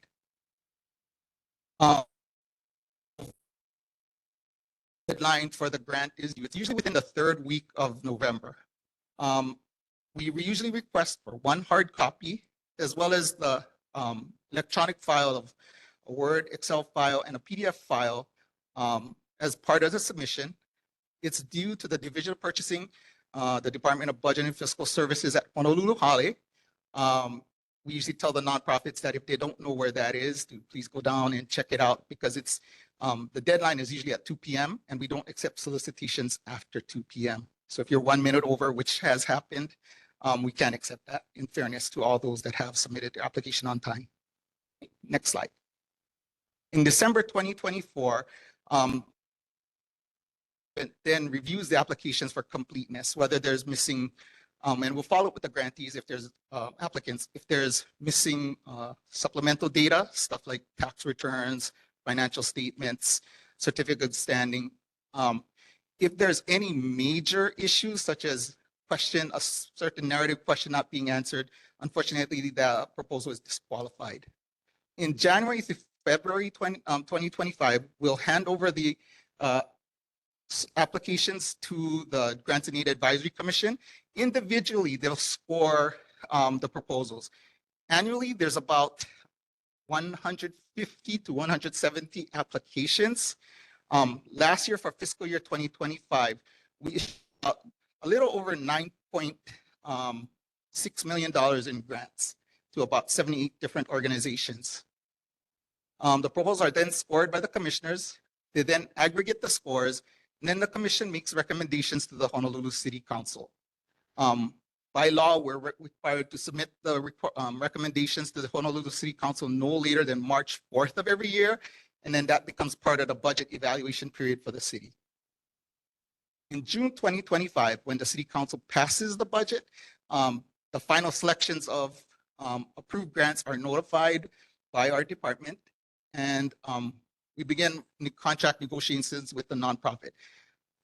August through September, we enter into the grant awards and we contract with the nonprofits. We need to encumber funds, meaning set aside the funds no later than August 15th, and also issue notice of every year. And generally, the grant activity begins in October of the following year. So it's about a 1-year process between application to execution. And thank you. I know it's a bit of a high-level kind of review, but if you have any questions, I'm open to. All right, Shane, thank you very much. And of course, one of our biggest needs that we have in Pearl City is our cemetery that's been pillaged over the years, and we're hoping to get it revitalized, but we're lacking funds. So, Vice Chair, you got any questions? Thank you. That was excellent. Okay, go ahead, Cooney. Hey, really quick. So, qualified nonprofit going through the process of having your certificate of compliance and all that stuff with State of Hawaii, even if it's city, to be able to get the money. Do you have instances of neighborhood boards or community organizations that don't have 501c3 partnering with qualified 501c3s to do projects for the lower end as far as the grants that you're talking about? So not direct service. There is a mechanism for that. It's called fiscal sponsorship, in which a nonprofit will partner up with an organization that doesn't have a 501c3 or 501 status. And then the nonprofit that has the 501c3 is the entity that we contract with. But they technically work with the organization to do the grant activity that non-501c3 would do. It's a little bit more complicated in terms of responsibility, because the responsibility falls on the 501c3.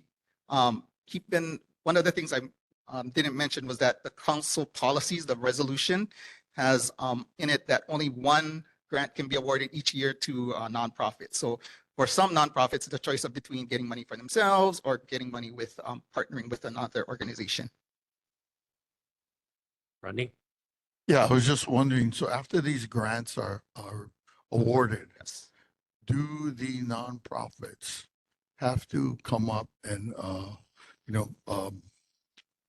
notify you folks how the monies are being spent? Yes, the grant is a reimbursement grant, so they need to expend the funds first before they're reimbursed with the funds. Also, we have a deliverable component to it where they actually need to report to us on a monthly basis on how they're progressing in that grant activity so that we ensure that the grant activity is completed before we make complete payment of the grant. Good, good. Appreciate it. Any other questions? Go on. Could you give us a quick examples of any in the Pearl City area in recent years? Sure. There's a lot of organizations. In terms of specifically in the Pearl City area, in the past, we've had Iola Lahui, who operates their mental health clinic through the Pearl City area. Palimomi Foundation runs some educational programs for the schools in the area, which brings students in for medical experience. They're another one. A lot of the organizations will do activities island-wide. So they take people from all over the island. So it's not really specific to the area. One of the other challenges is that because the grant is a reimbursement grant, you have nonprofits that probably wouldn't be able to front the money. We do have a mechanism for an advance, but sometimes the request, especially with the tier 2 grants, which run up to $150,000, can be kind of substantial for the nonprofit. Okay. Don't see any other virtual community. Any questions? Go ahead. Could you go to the microphone and ask the question? Dr. Gregory again. Expectation on performance of the grant. Performance. Expectation of performance. So that's judged by the city. When the Grants and Aid Advisory Commission scores the proposals, in the request for grant proposal, you'll see the specific criteria that the grants are scored upon. And the commissioners will then score based on what's in the nonprofit's application to the city. And that's what they'll score the grant off of. If the grant is awarded funds, then the city will then, well, our area will then ensure that the grantee makes sure that they receive the complete the grant activity. Otherwise, they won't get the full amount of their grant. Okay. Thank you so much. I actually, Go ahead, Charmaine. I just have one quick question. Sure. Could you just really quickly cover which parts of the grant process are actually public, like when the commission meets and the council? So in case anybody does want to, Sure. Observe. All of the commission's meetings are public. The commission is a public commission, so they're open via Sunshine Law. All of the council meetings are also open meetings. Primarily, this would go through the budget committee. So that's during March through June. Those are, as well as all the full council meetings are all open to public.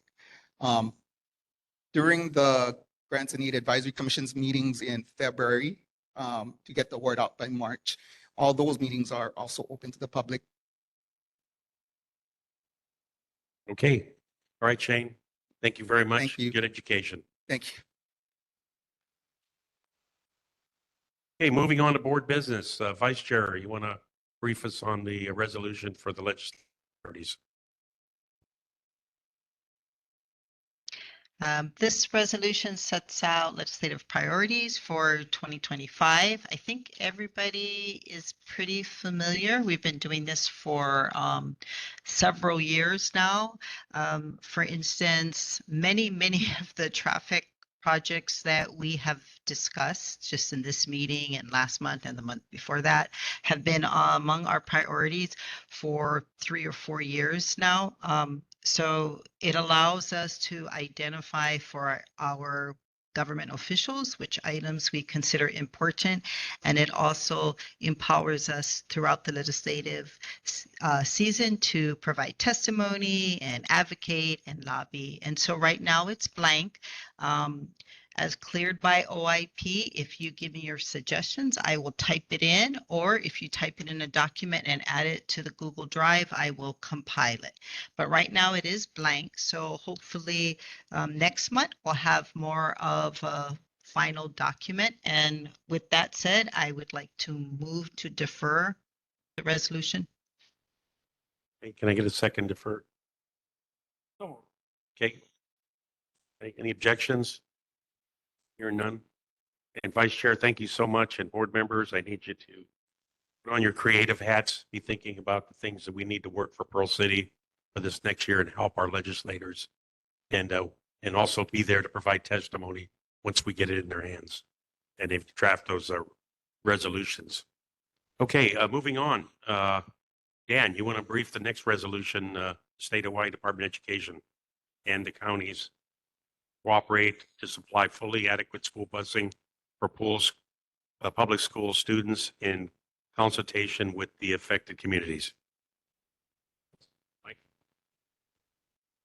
Thank you. I've been on this, I have personal interest in this because of my grandchildren from time to time, but the purpose of the resolution is to encourage mechanisms where the county, in our case, the bus, cooperate with the schools and the school busing companies to fill in the gaps and optimize the service.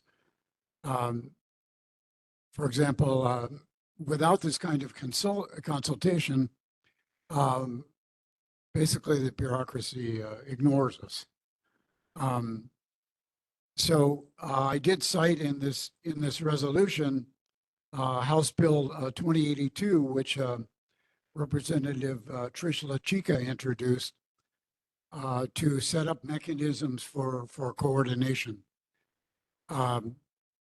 We need these kinds of things because, for example, the bus discontinued Route 73, which went up to the Pearl City High School.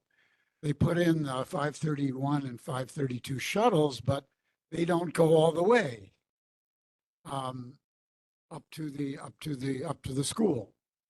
And there are also issues related to timing of the bus, timing with the shuttles, timing with ground transport. So we want the purpose of the resolution is to support these agencies, DOE, particularly DOE and the bus and the neighborhood boards and the PTOs to talk about solutions, not just people go off on their own and present solutions which are take it or leave it. I apologize, it's a little bit long, but it has. If you could read the first two paragraphs and then and towards the end there. Right, it says what we were recommending. Whereas the Department of Education, again, this year, 2024-2025 school year, did not provide adequate school bus service in Pearl City and provide timely notice to families. And whereas DOE testimony on August 15th, 2024, before the House Education Committee indicated awareness of the recurring problem are needed. And then we go on and cite Representative LaChica's bill. And then the resolutions were calling for these kinds of actions. Provide solutions for the shortage of school bus drivers, including but not limited to the creation of full-time jobs and pay raises, engage private bus companies and government agencies in discussion of solutions, pass new legislation and take other actions to provide full school bus service in accordance with federal and state law, engage together the affected communities, bus companies, the bus systems, and PTO organizations, allow for sharing of buses by schools, including but not limited to Palisades Elementary School with Highlands Intermediate and Pearl City High School.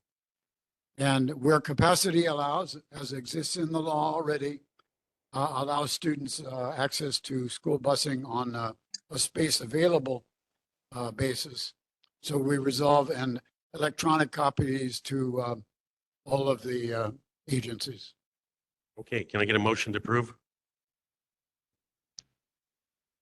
Mr. Smith wants to make the motion to approve.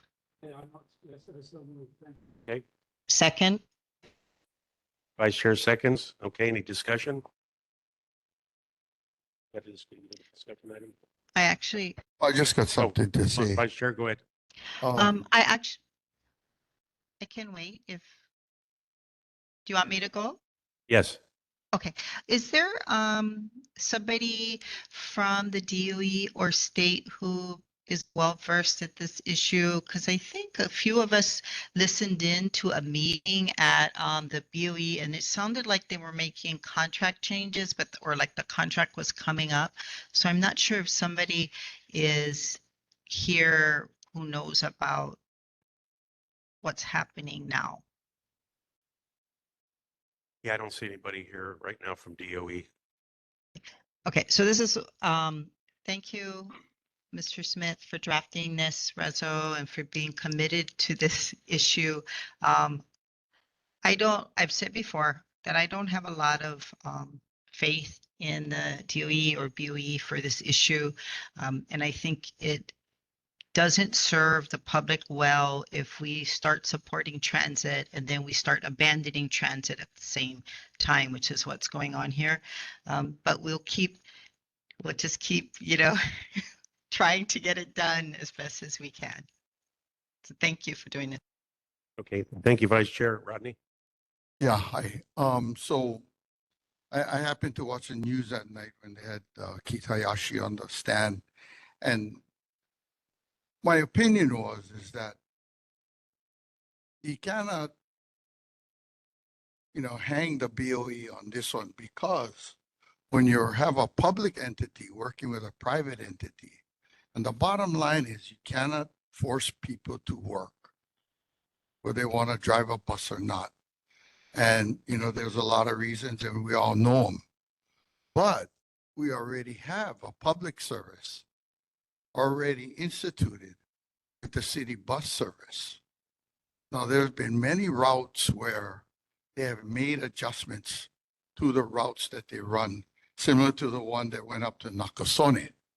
So the Nakasone one was a sore one because they took that one away to give support to the Skyline.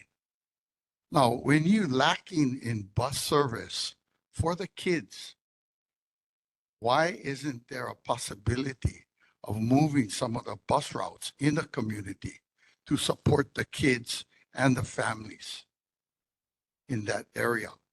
So say maybe from 6 to 9 or 7 to 9, everybody knows they got to be there at 8 o'clock. But sometimes you see kids walking up 8:30.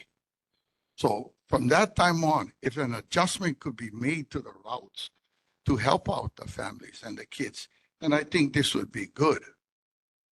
So, by them taking away the routes, and when we listened to Morton last week, maybe there's the reason why they can't do it, but tell me a reason why you can do it.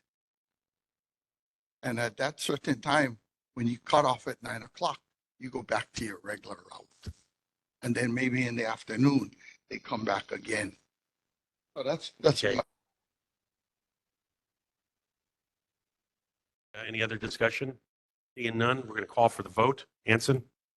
When I call your name, please say yes, no, or abstain. This is for the adoption of the resolution 5C, requesting that State Department of Education and counties to supply adequate school bus. Okay. When I call your name, please say yes or no to name. Okay, Agar? A Wong? Charmaine? Aye. All right. Inoy? Guy?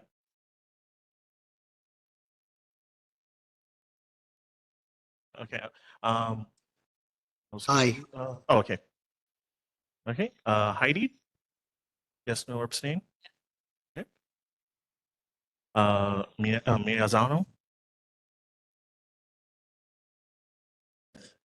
Takeuchi? Yes. Okay. Velasco? Aye. Avery? Okay, that's. Yep, 10 yeses. That means this is adopted. All right. Good job. Okay, moving on. The next item on the agenda is I would like to get board approval to draft a letter on behalf of intermediate school and also the First Baptist Church on the issues that they had raised last board meeting. We do have HPD mitigating the speeding, but there still needs to be the crosswalks need to be painted. Right now, that's at least 6 months out, and it's unsatisfactory. Our kids need it right now, so I'm going to try to expedite that, but I need to have the requirement in writing. And also, we want those speed delineators in there because when HPD is not around, that way it'll still slow the traffic. So can I get a motion to approve outgoing letter? Okay. Second. Okay, and that's Rodney second. Okay, and I'll vote again. Okay, is there any objections? Okay, all right, good. The next one is a letter to Parks and Recreation. I've had community concerns on the Peace Bell at Blaisdell Park, and I had worked with Duna Hodge, who got us in with the Navy Seabees. They went out, we did a site survey. The Peace Bell is being eaten by a dry termite, and it definitely needs to be rehabbed. It needs fumigation, needs repainting, probably some rework on some of the wood and then the repainting. I was ready to move forward with volunteers, but my vice chair corrected me today, and this is a city issue. They're responsible for doing it and only doing it. So what I'd like to do is get a motion to approve me sending a letter. Okay. Okay. Any objections? Okay. Wait, So that's wait, going wait, out. hold on, Chair. Go ahead. You got to call for discussion. Is there somebody from the city here? Yes, we got Director Urbano here. Is the director there in person or online? I'm sorry, I Yes, can't no, tell. he's there today. Okay, because I Director, asked him, can I ask him so I don't forget when he comes up, since we're in discussion for coming up this right now. item? Thank you, real quick. And Gene, thank you. Gene, so good to see you today. Good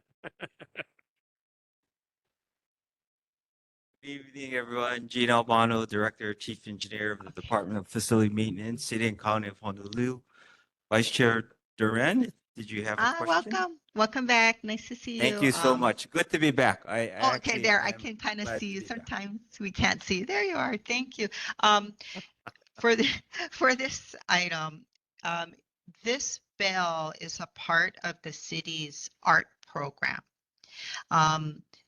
And separate of your report, if you could, for the board, for the chair, because he's going to send this letter, if you could follow up on when the last city inventory and inspection of this was done, because it's supposed to be done like every year, every other year, and what the status or condition of it was, and what is the city's plan, so that when the volunteers come forward, we understand what the long-term plan is. The city's supposed to have, a little skin in the game. They're supposed to be maintaining some of this inventory, and I think this might be one that falls under that.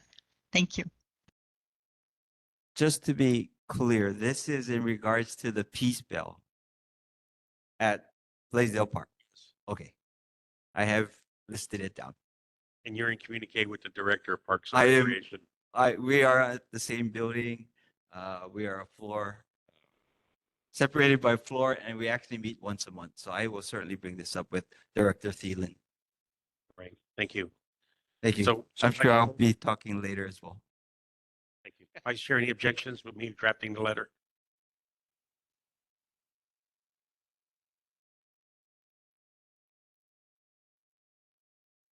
No objection. Okay, no other objections? Okay, we'll draft that letter. Okay, we get this meeting rolling along here. For government office of the governor, for Josh Green, is Mr. Jeff Hickman online?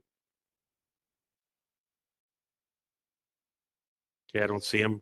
And then our Department of Education representative is Principal Joe Halfman here. I don't see him. Are you online, sir? Don't see him. Okay, and I know we got Casey Hobby. Casey, you there? Yes, I'm here. Casey's got a perfect attendance of the last 2 years of meetings. Go ahead, Casey. Okay, let me share my screen here. Hopefully you guys can see my screen. Good evening, Chair Veray, members of the Pro City Neighborhood Board, Casey Howard from the State DOT Highways Division. At last month's meeting, there was a question on the status of the Leeward Bike Project and if there will be a ribbon cutting ceremony. These pictures show the completed bikeway at the Philippine Sea Road. Board members interested in attending the ribbon cutting ceremony should notify Chair Veray, who will email me the list of names with their email address by Monday, September 30th. Our public relations office will send an email to those on the list. The ceremony is tentatively scheduled for sometime in October, pending the completion of the Waikele and Kapakahi Stream Bridge as shown in these pictures, which was taken on September 13th. Board members and the public may have noticed the white flexible delinear post spaced 5 feet on center where the double solid stripes start and ends at Acacia Road intersection. They were installed due to a complaint received by our Public Affairs Office about vehicles cutting into the second left turn lane, including large trucks and buses. Impatient drivers would use the less congested through lane to get closer to the intersection and then cut into the second left turn lane. This is known as queue jumping. During my September 13th field investigation, I noticed some vehicles traveling in the through lane were lucky to cut into the second left turn lane when most vehicles wanted to go into the first left turn lane where you can make a U-turn at the intersection. Hopefully we don't receive additional complaints about queue jumping at this location. If we do receive complaints, we may need to extend the white flexible delinear post further back or think of an alternative solution. At the September 11th AIA Pro City Community Town Hall meeting on transportation, our director gave an update on the signalized left turn lane at Koala Street. Instead of advertising the project at the end of 2025, we plan to advertise the project at the beginning of 2025. We have separated the project into 2 parts to expedite the construction of the project. We will be advertising long lead items like traffic signal equipment next month, so hopefully the equipment will be on island when construction starts after the April 2025 award date. Also at the town hall meeting, our director mentioned that we are working with the city on a pilot project by opening the closed H2R2 ramp for buses only, where the buses can drop off passengers at the Highlands Transit Station and then make a U-turn onto Farrington Highway going westbound and avoiding getting stuck in the congested Acacia Road intersection. Additional information on this project will be provided at future neighborhood board meetings. Also, at the town hall meeting, there was a request for replacing the existing sidewalk and constructing new sidewalks between the Wai'ao Zippies and the Acacia Road. I'm working with our bike and pedestrian coordinator on seeing when we can program a project to repair and install new sidewalks along this area. I will need to report back at a future meeting. And finally, I want to thank Senator Elefante for his email this afternoon about repairing the damaged fence under the H1 viaduct near the Costco Logistics Building and cutting back the overgrown vegetation along Kamehameha Highway. I will follow up with our Oahu District Office and will report back at a future meeting. These pictures were taken during my September 13th field inspection, so I'm sure the overgrowth has gotten worse. This concludes my report. I can take any questions at this time. Okay, Casey, and I've noticed the delineators at Acacia Road and Kamehameha Highway, they appear to be working there, especially for the ones that were cutting in last minute. Questions, board, Rodney. Yeah, I got 2 questions, Casey. First one is delineators. Is there any way you guys can increase the length of the inside lane closest to the median? Because normally that one kind of thins out as the line depletes making the turn.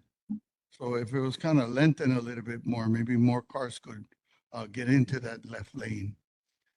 Second question is, on the left turn you guys planning to make in Koala, are you guys going to institute a level change?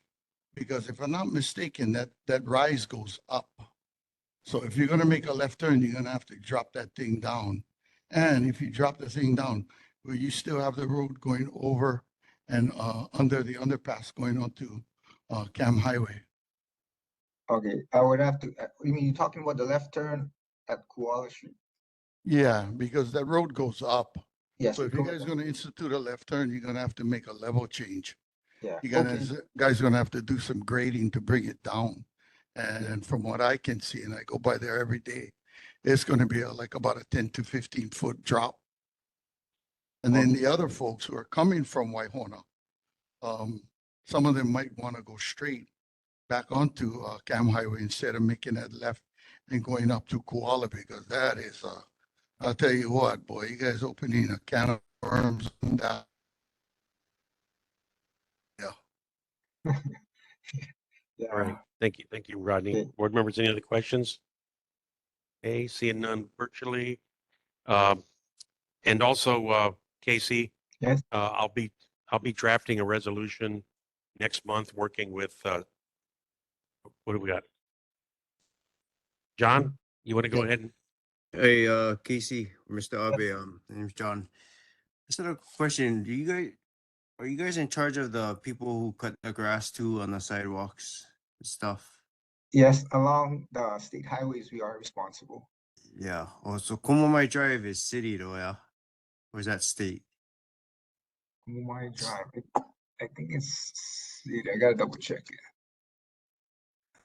Yeah, it's city. Well, Got a thumbs up there also- from the director. Yeah. Oh, Yeah, city. Yeah, ours is Kamehameha Highway going to Pro City. Yeah. Hold that question for the director gets up here. Okay, thank you. Okay, and as I was going to say is for the community, one of the things we're trying to look at is the westbound traffic every evening. It really, a lot of traffic going westbound and that light at Acacia Road. So we're trying to ease the pain a little bit, and it's about time that we get an up-to-date post office in Pearl City. So it's a perfect time to propose a move and moving it over to Lahua, federal property to federal property. It makes it really easy when you got a place to go to, and it actually solves the problem with all the homeless that are across from Lahua Elementary School, because that wooded area there, usually the Navy's got to pull out at least 20 to 25 abandoned vehicles every 6 months that are stripped. But that would fix the problem and also have a large facility for the mail trucks. Yeah. So what we'll do is allow you to have a back way into Walmart without having to go all the way around, and also give you a better merged turn to the right to get on Acacia Road from the Kamehameha Highway. So we're looking at that. Okay. So is there any questions from the community for Casey? Okay. Seeing none, we're going to move on. Casey, thank you very much. Sure. Senator Wakai, are you online? Anybody from his office? Nope. Okay. We got Senator Brandon Elefante here. Senator, welcome. And thank you for the wait. Hi, good evening. Chair Duran, members of the Pearl City Neighborhood Board. First of all, I want to thank all of you for attending the IAO Pearl City Joint Town Hall that we had earlier this month. So thank you for your participation.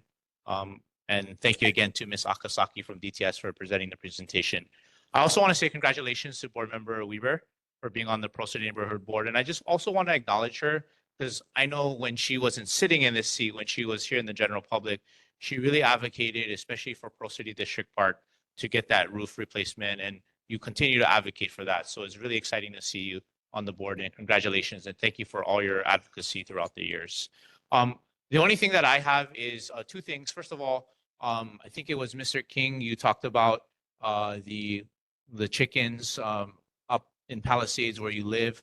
I know Director Abano and you have exchanged information. When I was at the city, we would get some of these calls, and there's another department that can assist, and I think Director Abano might put you in contact with them, and that's the City Department of Planning and Permitting. And so their number is 808-768-8000. Again, that's 808-768-8000. And from my understanding, I don't know if they still do this, they can send out an inspector to see whether or not the homeowner is abiding by the local ordinance, which is the 2 chickens per property. Again, that's 768, 8,000, and that's the Department of Planning and Permitting. Correct. Yeah. And then lastly, Chair, you were copied in this email, but had to do it with street racing and loud noises on the weekends. You're welcome. So we submitted that to conduct enforcement throughout the weekends that has been occurring from IAEA all the way to Pro City. And with that, that concludes my report, and happy early Halloween to all of you. Yeah, Senator, thank you for the advice on the chickens. A major issue for many residents in Pearl City. We just need to weed them out one at a time. And then the last thing on the racing, it continues, and probably this last weekend, starting at 12:15 in the morning all the way to 2 o'clock, was probably the loudest we ever had. And it's multiple vehicles, heat after heat after heat, where they're racing. And it's just a matter of time we're going to have a fiery crash. But nobody can sleep along the IA corridor. And I also get phone calls from Mr. Sakamoto in Kaneohe, because these guys turn around, get on the H3, and they gotta, with those loud mufflers in the tunnel, it's like a huge bugle for everybody in Kaneohe. So there's many people getting affected. And there's supposed to be a racetrack and a track strip built in the future. I don't know if that's going to mitigate it at all. But we're going to have to figure something out. But board members, any questions for our senator? Hey, anybody online? Hey, we're all good, sir. We're waiting to get that legislative priority list together for you. We look forward to it. Okay, Thank you. Okay, moving on, Senator Henry Aquino. I think his representative is here. Aloha Chair, Vice Chair Duran, board members. There he is. Say. Yep. Can you hear me? Yep, I got you. Okay, all right, I'll start again. Aloha Chair, Vice Chair, board members, and Nathaniel Say, representing Senator Aquino today. The office did send in the report, and also with that being said, I do stand by my report. Thank you. Okay, all right. Thank you very much. Any questions to get to Senator Aquino? Okay, seeing none. Okay, moving on to Representative Greg Takayama. Welcome, sir. Hi, everyone. Congratulations to our newest elected official. Happy to have you join our ranks. I really don't have anything to add to what what you've heard from other speakers regarding the town hall meeting and from Senator Elefante, other than having learned about the city grants and aid, should the Sunset Memorial Cemetery choose to apply, I think, we'd be happy to support it. I know I would. So please keep us informed. With that, be happy to answer any questions. Okay, and I'll be sending you an email at Memorial Park Cemetery. We'll have a meeting next week, Monday the 30th, and Deputy Director Hazama is going to dial into that meeting virtually. Okay, great. To talk to us, and I'd really like to have you there if you're available. Sure thing. Okay. And then on October 12th, on a Saturday at 3 p.m., Wild District Park, we're going to do a call out to all the families to bring them up at the Waiau, and we listen to what they want in the cemetery. 3 p.m., right? 3 p.m. Right. That's on my calendar. Yeah. Board members, any questions for our representative? Hey, seeing none. Thank you very much. Okay, moving on to Corey Chun. He couldn't be here tonight, but he did provide his report and his representatives here. Hi, Dustin Lee from Representative Corey Chun's office. Just one sort of thing, since the town hall has come up a few times.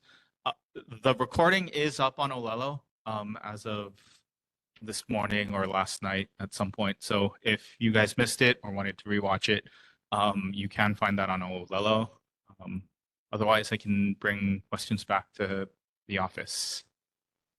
Hey, not this time, but are working on our legislative priorities, and there'll be some action items in there for you guys. Great, thank you. All right, thank you very much. Okay, moving on to Representative Trish Luchica. Any representative for her here? Hi, Chair. Online? Vice Chair, I'm online. Oh, we're honored. Hi. Welcome. Okay, let me make sure you can see my whole face. Okay. Aloha, good evening, members, and welcome to the newest elected member of the Pearl City Neighborhood Board. Trisha Chica for Central Oahu, Mililani, Waipio areas.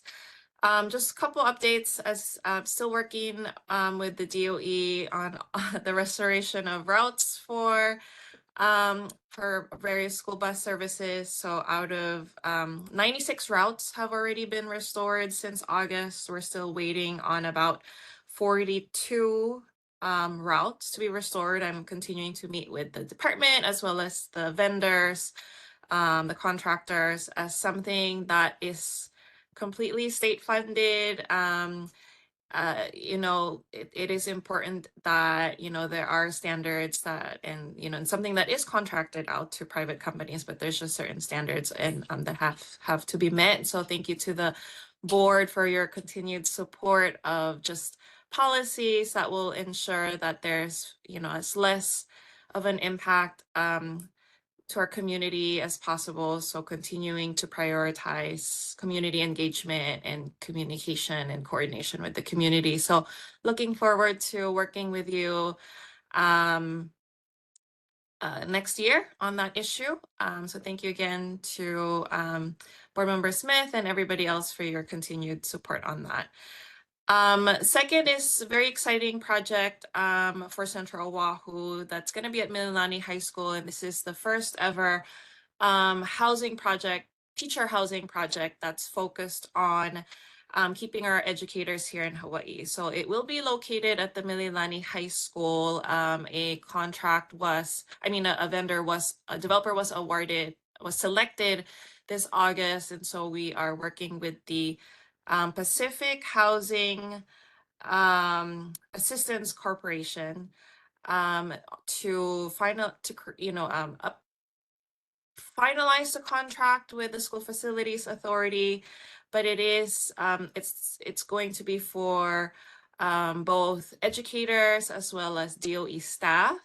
It's 109 rental units for 1 and 2 bedroom units, starting from 60% AMI. So they really worked with our various educators to get a lot of input on the design and the build and what amenities teachers are really looking for them to help them as they start, as their early career, as their new teachers, what will help them to stay. Some who are starting families. And so there's even going to be a proposed daycare center on site. And so, as y'all know, these types of, very much needed workforce housing can sometimes have some challenges and delays. And I'm very supportive of this project and really would like to see this through. So with everything, it's anticipated that construction will start in 2027 with a completion date of December first anticipated move-in date of December 2028 with no anticipated delays. And then finally, just a plug, October next month is Filipino American History Month. So a lot of the events that are being updated across the state are on the website, filipinohistorymonth.com. But there's a lot going on all across the different counties and here in the state. And so please support your local Filipino businesses as well as local Filipino educators and government folks and everybody that's just doing important work to help celebrate all that they do here in Hawaii. And with that, my report, that concludes my report, and I'll take any questions. Okay, thank you very much. And of course, you saw that we passed our bus resolution stating our requirements. And thank you for working with Charmaine and Dan. And we look forward to continue to work with you. I think it's a great idea to bring housing to our low density high schools where we can have the teachers work and live at the same location. It'll definitely help them out. Pearl City's got a lot of land available here at our high schools, so we're looking to move forward on that. If you and we'll work with our legislators on that. Charmaine, there's one item on the list we can add. But board members, any questions for Representative Chica? Okay, Charmaine, go ahead. Representative, could you check, you don't have to answer now, but if you could check for us, when I listened into the BOE meeting, they talked about the contract, I guess, coming up I don't know if it was this month or next month, for busing. And that they had already created like resource positions. So, like before, and when I went to school, the bus driver would be a resource officer. But the catch was that the school had to like buy a bus and then store the bus, which I'm interested because Palisades has mentioned that they, don't have room for a bus. So I wanted to find out if that's true, and if maybe later on you could share whether there's any schools or the BOE looking at trying to stagger start times, which has always been a strong recommendation throughout the nation where busing is used. So, but you don't have to answer now because I know we're, running late. Sounds good. Okay, just to confirm, it's the follow-up from the Board of Education if they're considering as part of their contracting if there's either school level area or complex area, a means for them to purchase and operate school buses. And then the second one was staggered school times. Sounds good. Hey, community, any questions? Seeing none. Representative Chica, thank you very much. Aloha, thank you. Okay, moving on. I don't see Nestor Garcia online or Congressman Case. At City and County Honolulu, we've got Director Gene Abano here. Gene, welcome. Good evening again. I'm here to give you an update to the mayor's monthly highlights. The city does take safety very seriously and is in support of the Waianae Coast, and we are doing as much as we can to make that community safe. We have increased HPD presence, and we continue to work with the community to try and best keep that.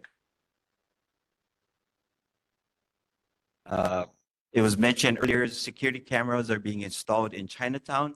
30 of 60 cameras are being deployed to, again, provide HPD as much support to create a safe environment for Chinatown. Mayor Blangiardi and the City Council recently had a healing vigil in anniversary of the Maui wildfires. It's their continued support for Maui, and just to be able to commit to emergency response and the ability to prevent wildfires. The city recently demolished the dilapidated homes at Pensacola Street. It purchased that property for their continued initiative to provide affordable housing. And lastly, Honolulu was named desirable place to live by the Economic Intelligence Unit's Global Livability Index, as well as to travel in 2024 and safest city for women, LGBTQ plus, BIPOC travelers by Berkshire Hathaway Travel Protection. Other than that, I'm here to take any questions. Hey, board members, any questions? No. Good. Go ahead, Rodney. Hey, Gene, how's Hey, it going? how's it? Question with the Peace Bell. So, a suggestion that I want to make is, and the governments like to do that private-public partnerships deal. PPP. At one time, I seen a structure up at the University of Hawaii built out of Albizia. So maybe in the near future or something like that, if they gotta rebuild that structure, it was pretty nice. But, and I'm sure there's a lot of guys out at the HCC and the Carpenters program who'd like to jump into that. Appreciate it. I did get some updates from Senator Elefante. He was actually part of that exercise, that process. He mentioned in 2022, MOCA had an assessment of that Peace Bell. And there was then going to be a study or some kind of survey to see how we could make the repair to that Peace Bell. So I will follow up and see what we can do. Recently, during a prior town hall at Mililani, I know we did some public outreach with electrician who we collectively worked together to put some lights for their skate park. And so we could obviously do the same if we can partner up with the right organizations to try and repair that peace belt, restore that peace belt. I understand it's a very unique structure. It was built by Ben. It actually has no screws or nails. It's That's all right. There's yeah, no nails it's in it very unique. whatsoever, but there's So we- thousands of dry termites. And I'm pretty sure we want to try and keep it that way and just restore that uniqueness of that structure. Yeah, and again, when your discussions, when you talk to Director Thalen, the Navy Seabees are ready to stand up to help, along with the Pearl City Lions Club. And then I know that we most likely get some donations, possibly from Home Depot and City Mill. So, if they can't take on the project because we have to wait another year or two, it may not last. It will topple. And what's interesting, that area, if it ain't tied down, the homeless have it. Well, that's a 2-ton bell and they ain't stole it yet. I did want to, I'm sorry, there were some questions from the previous meeting. It was all yes questions, and I'm hoping Ms. Akasaki actually addressed them. One was the request for a presentation was done. Raised crosswalk, was that addressed? It says DTS is conducting a study regarding this request and will inform the board of their findings when the study is completed. And she let us know today that when you have a down more than 8 degrees, they can't put raised crosswalks in. Member Inoue asked about a removal of a crosswalk at Waimano Home Road. So that's going to be done. Okay, and then a left turn signal. I think I heard that lively discussion earlier. And speed humps. Okay, I can take more questions. Okay, board members, questions? Rodney? Two questions. At the transportation meeting, we met with Mr. Monahan from HART and part of the DTS deal. So they're planning on opening up all the way to Middle Street at the end of next year, 2025. We're hopeful by the end of 2025. Well, I told him that, that's unacceptable. You need to be running that thing by August. And he kind of looked at me, questionably, like, brother, what happens in August? All the kids go back to school. That thing would be a unmeasurable tool to have, because at one meeting, maybe in the past 2 years on the public channel, one of the gentlemen said his buses are ready to roll from Lagoon Drive at that station, and it would be a great station for express buses to UH and other schools. So I think August is a better time for them. And then getting back to the 8% grade. So here's my take on this. We cannot install speed bumps. So the 35-mile speed limit that's over there. So if you're going 10 miles faster, because Colette and I live right over there at Moana and Waimano Home. And is that an excuse to go faster because of the 8-degree grade? That's why you can't put it in. I mean, there's some guys in Waina that are launching off those humps, and they're on flat ground. So the deterrent for me as a driver is like, dang, I better slow down because this bump is coming up. And if I'm going 30, 45, 55, I'm going to be launching too, right into the intersection. And where we live, when we go out to Waimano Home Road, when that light turns green, wait a little while. Then we proceed, because there's a lot of people that run that light coming down. Just a thought on that. Okay. All right. Any questions online? See. I just Sorry? Yeah, okay. I just had a comment about Waimana Home Road again. The speed limit on Waimana Home Road is 35 miles an hour.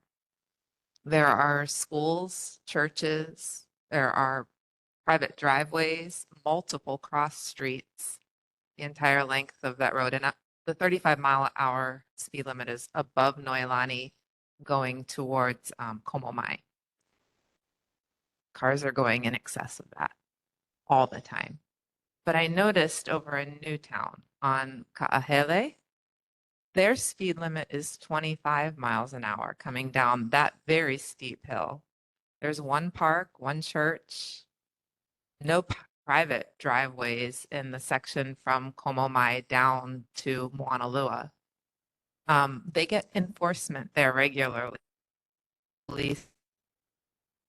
so that drivers know to go 25. So it is possible, but I need to understand how they have a 25-mile-an-hour speed limit there with less cross traffic versus the 35 miles an hour in Pearl City.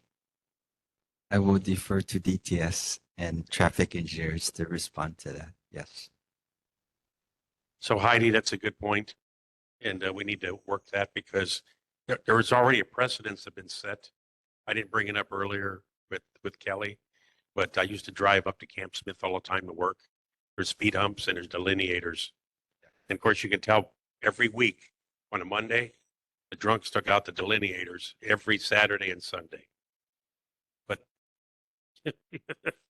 so anyway, Kelly, Heidi, we'll work this. I think that 25 is reasonable. That's a school there.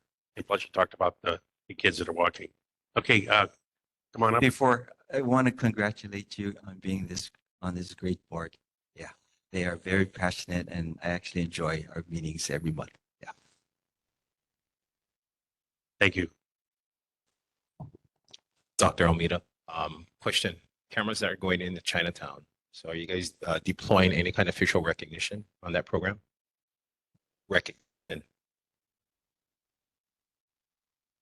Are you talking the use of AI? Or is it... I would have to defer to DIT. It is not meant to take it to Gene, that. Gene, this is Tony. Oh yeah. Tony. I forgot. No, Mr. Velasco is online. Thank you. We're looking into it, but not right now. Maybe a couple years down the line. A But couple years down the line for face rec. Oh, okay. Yeah, right now, we have several phases to complete the camera project. Take about 2 years. So yeah, probably 2 years down the line. Yeah, because we were told, like my company was told during COVID that there was pushback to use face rec at the airport when we're on the austere COVID measures of people coming in. So I guess you guys got around that hurdle now. Yeah, we're working on it right now. But Okay. yeah. Just some things to know, like the assumption of privacy in public, you can't use that as a defense. I mean, there's a lot of open source. I mean, even our company, we have an easy time doing face rec on open source cameras. Like even on the city, we can do a back end and do face rec or vehicle recognition on those. So, I mean, comes down to enforcement, law enforcement. If we have no way to assist HPD who are understaffed right now, and our Pro City station is understaffed. Most of my friends, I'm 51, are all leaving the force. They don't want to stay. They're looking for out, but they can stay more years, but they're just disappointed. And it's hard to get new people in. So we have to use technology to assist law enforcement right now. That's just my concern. Like the faster that we can deploy it, the better and safer our community will be. Thank you for your time. Thank you. Community, any questions for our director? Okay, Jane, thank you very much. Thank you very much. I enjoy it. Thank you. I seriously do. So thank you. Have a good evening, everyone. All right, thank you. Hey, where's our pig sign?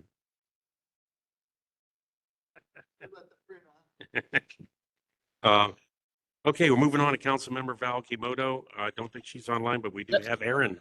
Hi, good evening. Thank you, Chair. Thank you, Board. Before I get started, if you want I can provide any help I can for the crosswalks and the delineators over at Hans Elementary that you're talking about, as well as the bell. I can provide any help on my end if you want to get in contact with me, and I can put that in as soon as I get in tomorrow. Let's see here. We had last month we had the resolution 24-199 that passed and was sent over to state legislators. This resolution was calling on the legislatures to clarify and strengthen the Hawaii laws relating to electric bicycles and electric e-bikes. We had Bill 41 passed out of full council and it's heading to final committee later this month. 41 enhances the current city animal outreach programs. The bill will move the current Neuter Now program to the Department of Customer Services and authorizes the department to adopt administrative rules. The last bill of note is Bill 39, which passed in second reading. Bill 39 relates to building permits and would remove affidavit requirements for individuals and businesses applying for certain building permits. We also have tomorrow, Bill 46 is a bill of note. It's in second reading. That's the empty homes tax bill. So if you'd like to, comment or testify on that, that'll be up for comment tomorrow. So far this month, we got the Pearl City pool bathrooms fixed, as well as the graffiti that was all along the side of that building removed and repainted. There's a traffic study going on at the crosswalks of Ho'olau Street and Ho'okaku Street near the First Baptist Church. DFM's Division of Road Maintenance initiated the service request to repair a portion of the damaged fence along Kilinoe Street. Thank you, Senator Elefante, for letting us know about that. It's approximately one quarter of that from the Ka'ale Street, and work will begin when the resources are available. There are just right end this. There are about 4 new businesses that I saw that were got started last month and this month over at the Pearl Ridge Center. Miniso, it's an affordable children's outfit. Happy Lemon, it's a bubble tea store. Rock Candy and Lenane Honolulu, they're both boutique jewelry stores. And with that, I'll take any questions. Okay, Aaron, thank you. Pretty good update with all the items the council members working. Okay, Rodney, go ahead. Yeah, Aaron, I was just wondering if there was any movement on the plate of the Noilani residents who lost their houses in about 2-3 years ago. I'll have to get an update for you for next meeting. Yeah, that would be greatly appreciated because I heard some stuff that the city and council did didn't sit too well with me. They could give other people money. It could. That was kind of questionable with me. Okay. Board members, any other questions for Council Member Okimoto? Representative? Hey, seeing none. Community? Any questions? Seeing none. Aaron, thank you very much. No problem. I'll put my email in the chat as well. Thank you. Okay, moving on. Joint Base Pearl Harbor, Hickam. Duna Hodge is not around today, but we do have Mr. Victor Flint. Welcome. Aloha. If I do well tonight, I'm Uncle Vic. If I don't do well tonight, I'm Duna Hodge. So, Ho'omaikai for being our new member on Pearl City Neighborhood Board. Congratulations. Okay. The Navy presentation. Dry Dock 5 got some updates. This past Friday night was, we completed a prefabricated Dry Dock 5 floor. And that's the first of 9. Kind of unreal, 644 cubic yards of concrete. And that was all put together. No problems, things are moving forward. And for more information, you can give us a call. And you also have the update that was sent to you earlier. Also, tomorrow night is the Pearl Harbor Restoration Advisory Board. It's going to be at the Vet Center at Foster Village from 6 to 8 p.m. And on October 8th, the Department of Health and EPA will be hosting an open house at Aliamanu Middle School. The Navy Closure Task Force will be there as well. And it's from 5 to 7 p.m. And that's all I have. Are there any questions for myself or Duna? Okay, thank you, Victor. For the Pearl Harbor Restoration Advisory Board, Guy and I are tied up with the Lions Club tomorrow night. So Dan Smith is going to take our place and be representing Pearl City Neighborhood Board. Okay, board members, any questions for Vic? Mr. Victor, good to see you again, brother.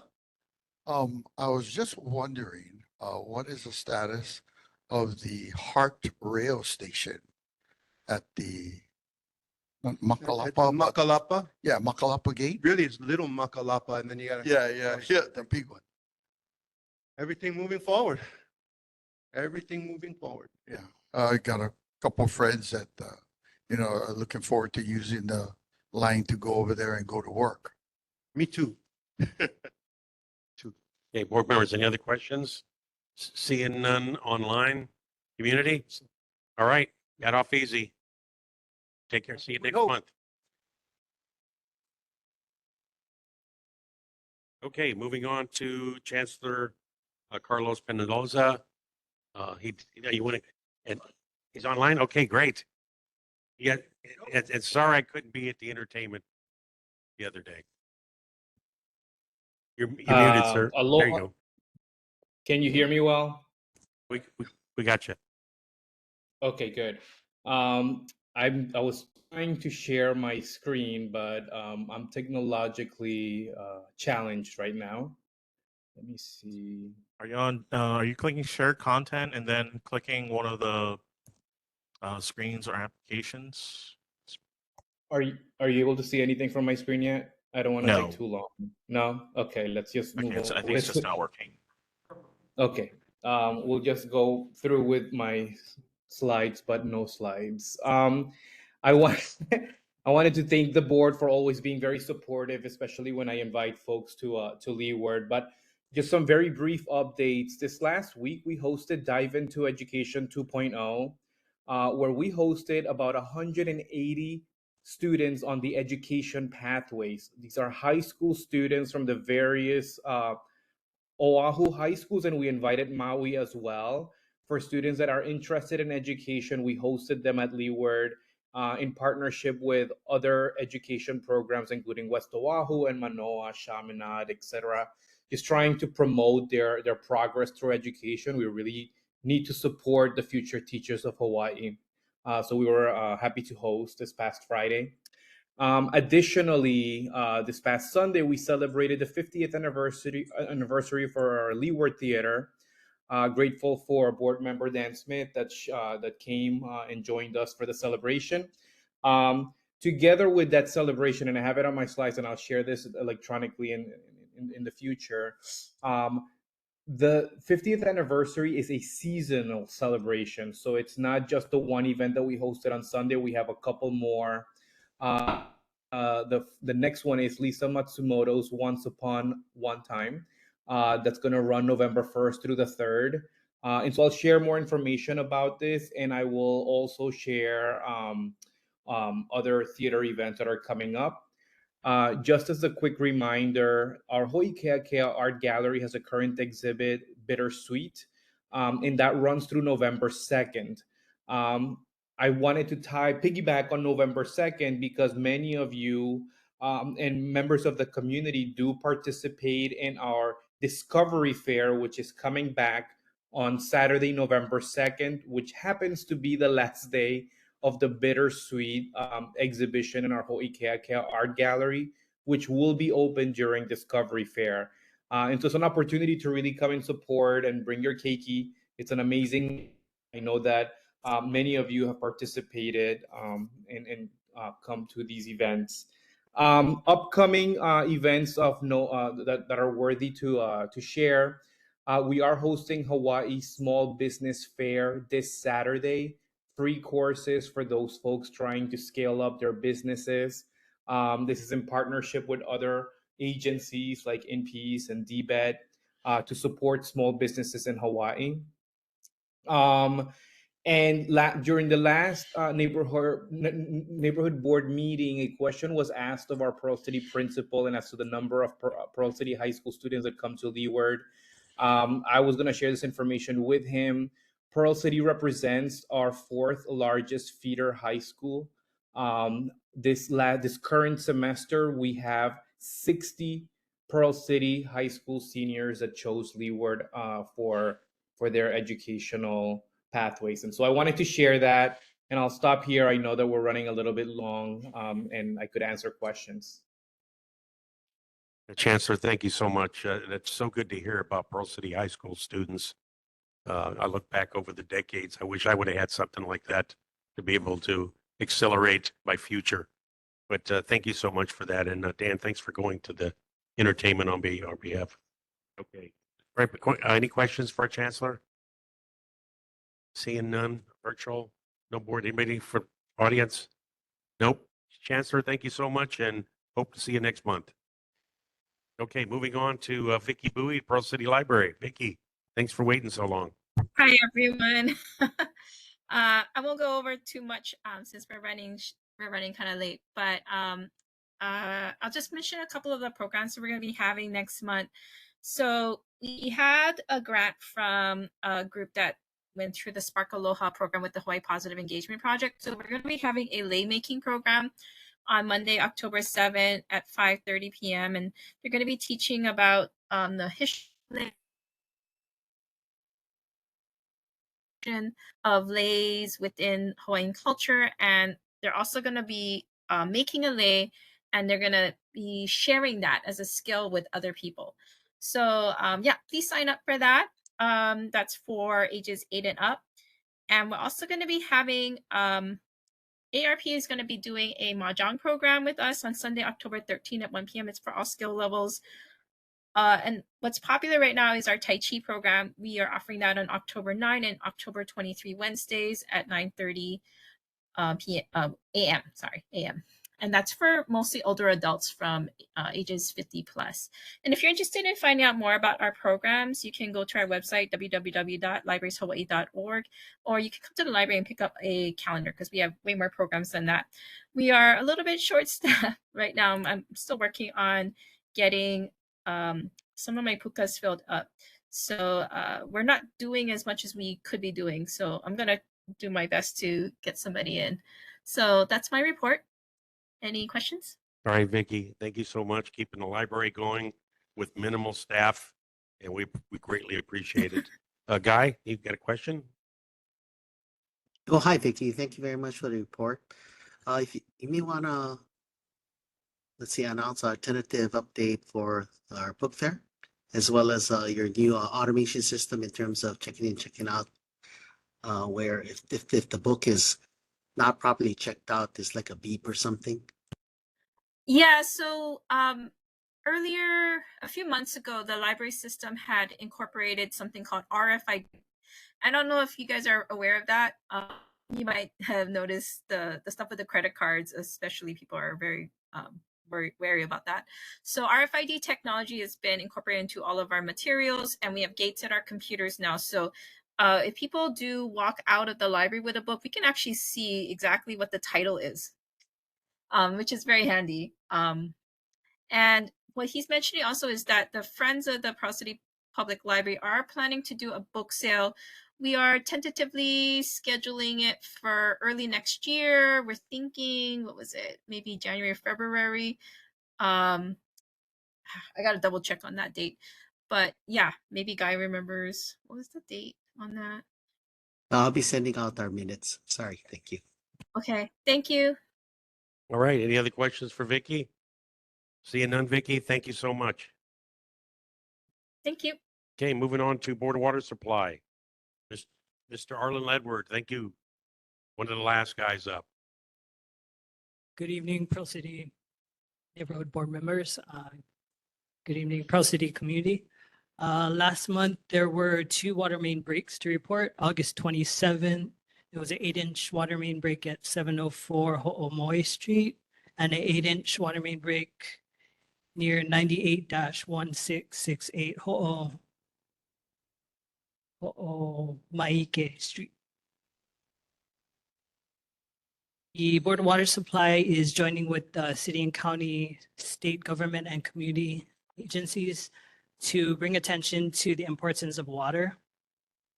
We're hosting an event on Saturday, September 28th, the 5th annual Imagine a Day Without Water at Kapolei Regional Park from 10 a.m. to 2 p.m.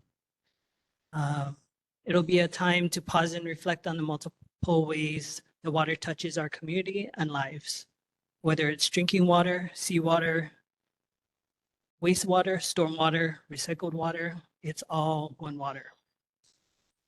This is a family-friendly community event. It's free and open to people of all ages. It'll feature an array of activities and exhibits, including workshops on xeriscaping and rain barrels to help promote water conservation. Participating agencies and organizations will provide useful information and offer interactive activities. Kapolei Regional Park was chosen this year as the venue to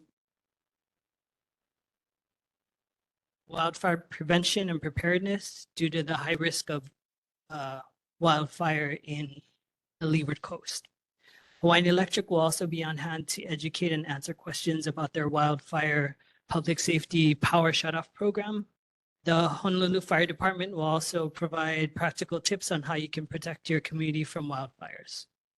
In addition, attendees can look forward to purchase Ono food, tropical drinks, and shaved ice.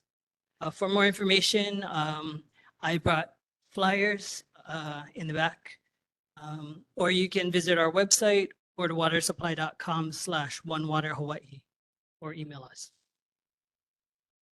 All right, Arlen, thank you for the quick update, especially with minimal water breaks for Pearl City. Rodney, question? Yeah, I gotta ask you a quick one. At one of the meetings past, I asked a question about the desalinization plant down in Campbell Industrial Park. Is that one ever gonna come online? Are you guys gonna revitalize that one? I can give you an update next month, but currently the project is still being taken out as a RFP. Okay, yeah, because, you know, that was gonna be my other question. You know, when we look at power outages and stuff like that, and, you know, with the blossoming population and other communities, like I tell my friends, I said, hey, energy is now. What's next in line? It's gonna be water. So the water supply, you know, with all the population and everything going on, you gotta make sure we got enough water. Okay, thank you, Rodney. Any other questions for Board of Water Supply? Hey, Guy? Hey, Arlen, just FYI, I thought that the Board of Water Supply did an excellent job in terms of making pretty that corner on Komamaya Waiman Home Road, you know, after the project's had finished. So it looks really good. Okay, all right. Well, thank you, Arlen. We'll see you next month. Okay, moving on. Tony, what's the status of Pearl City High School PTSA?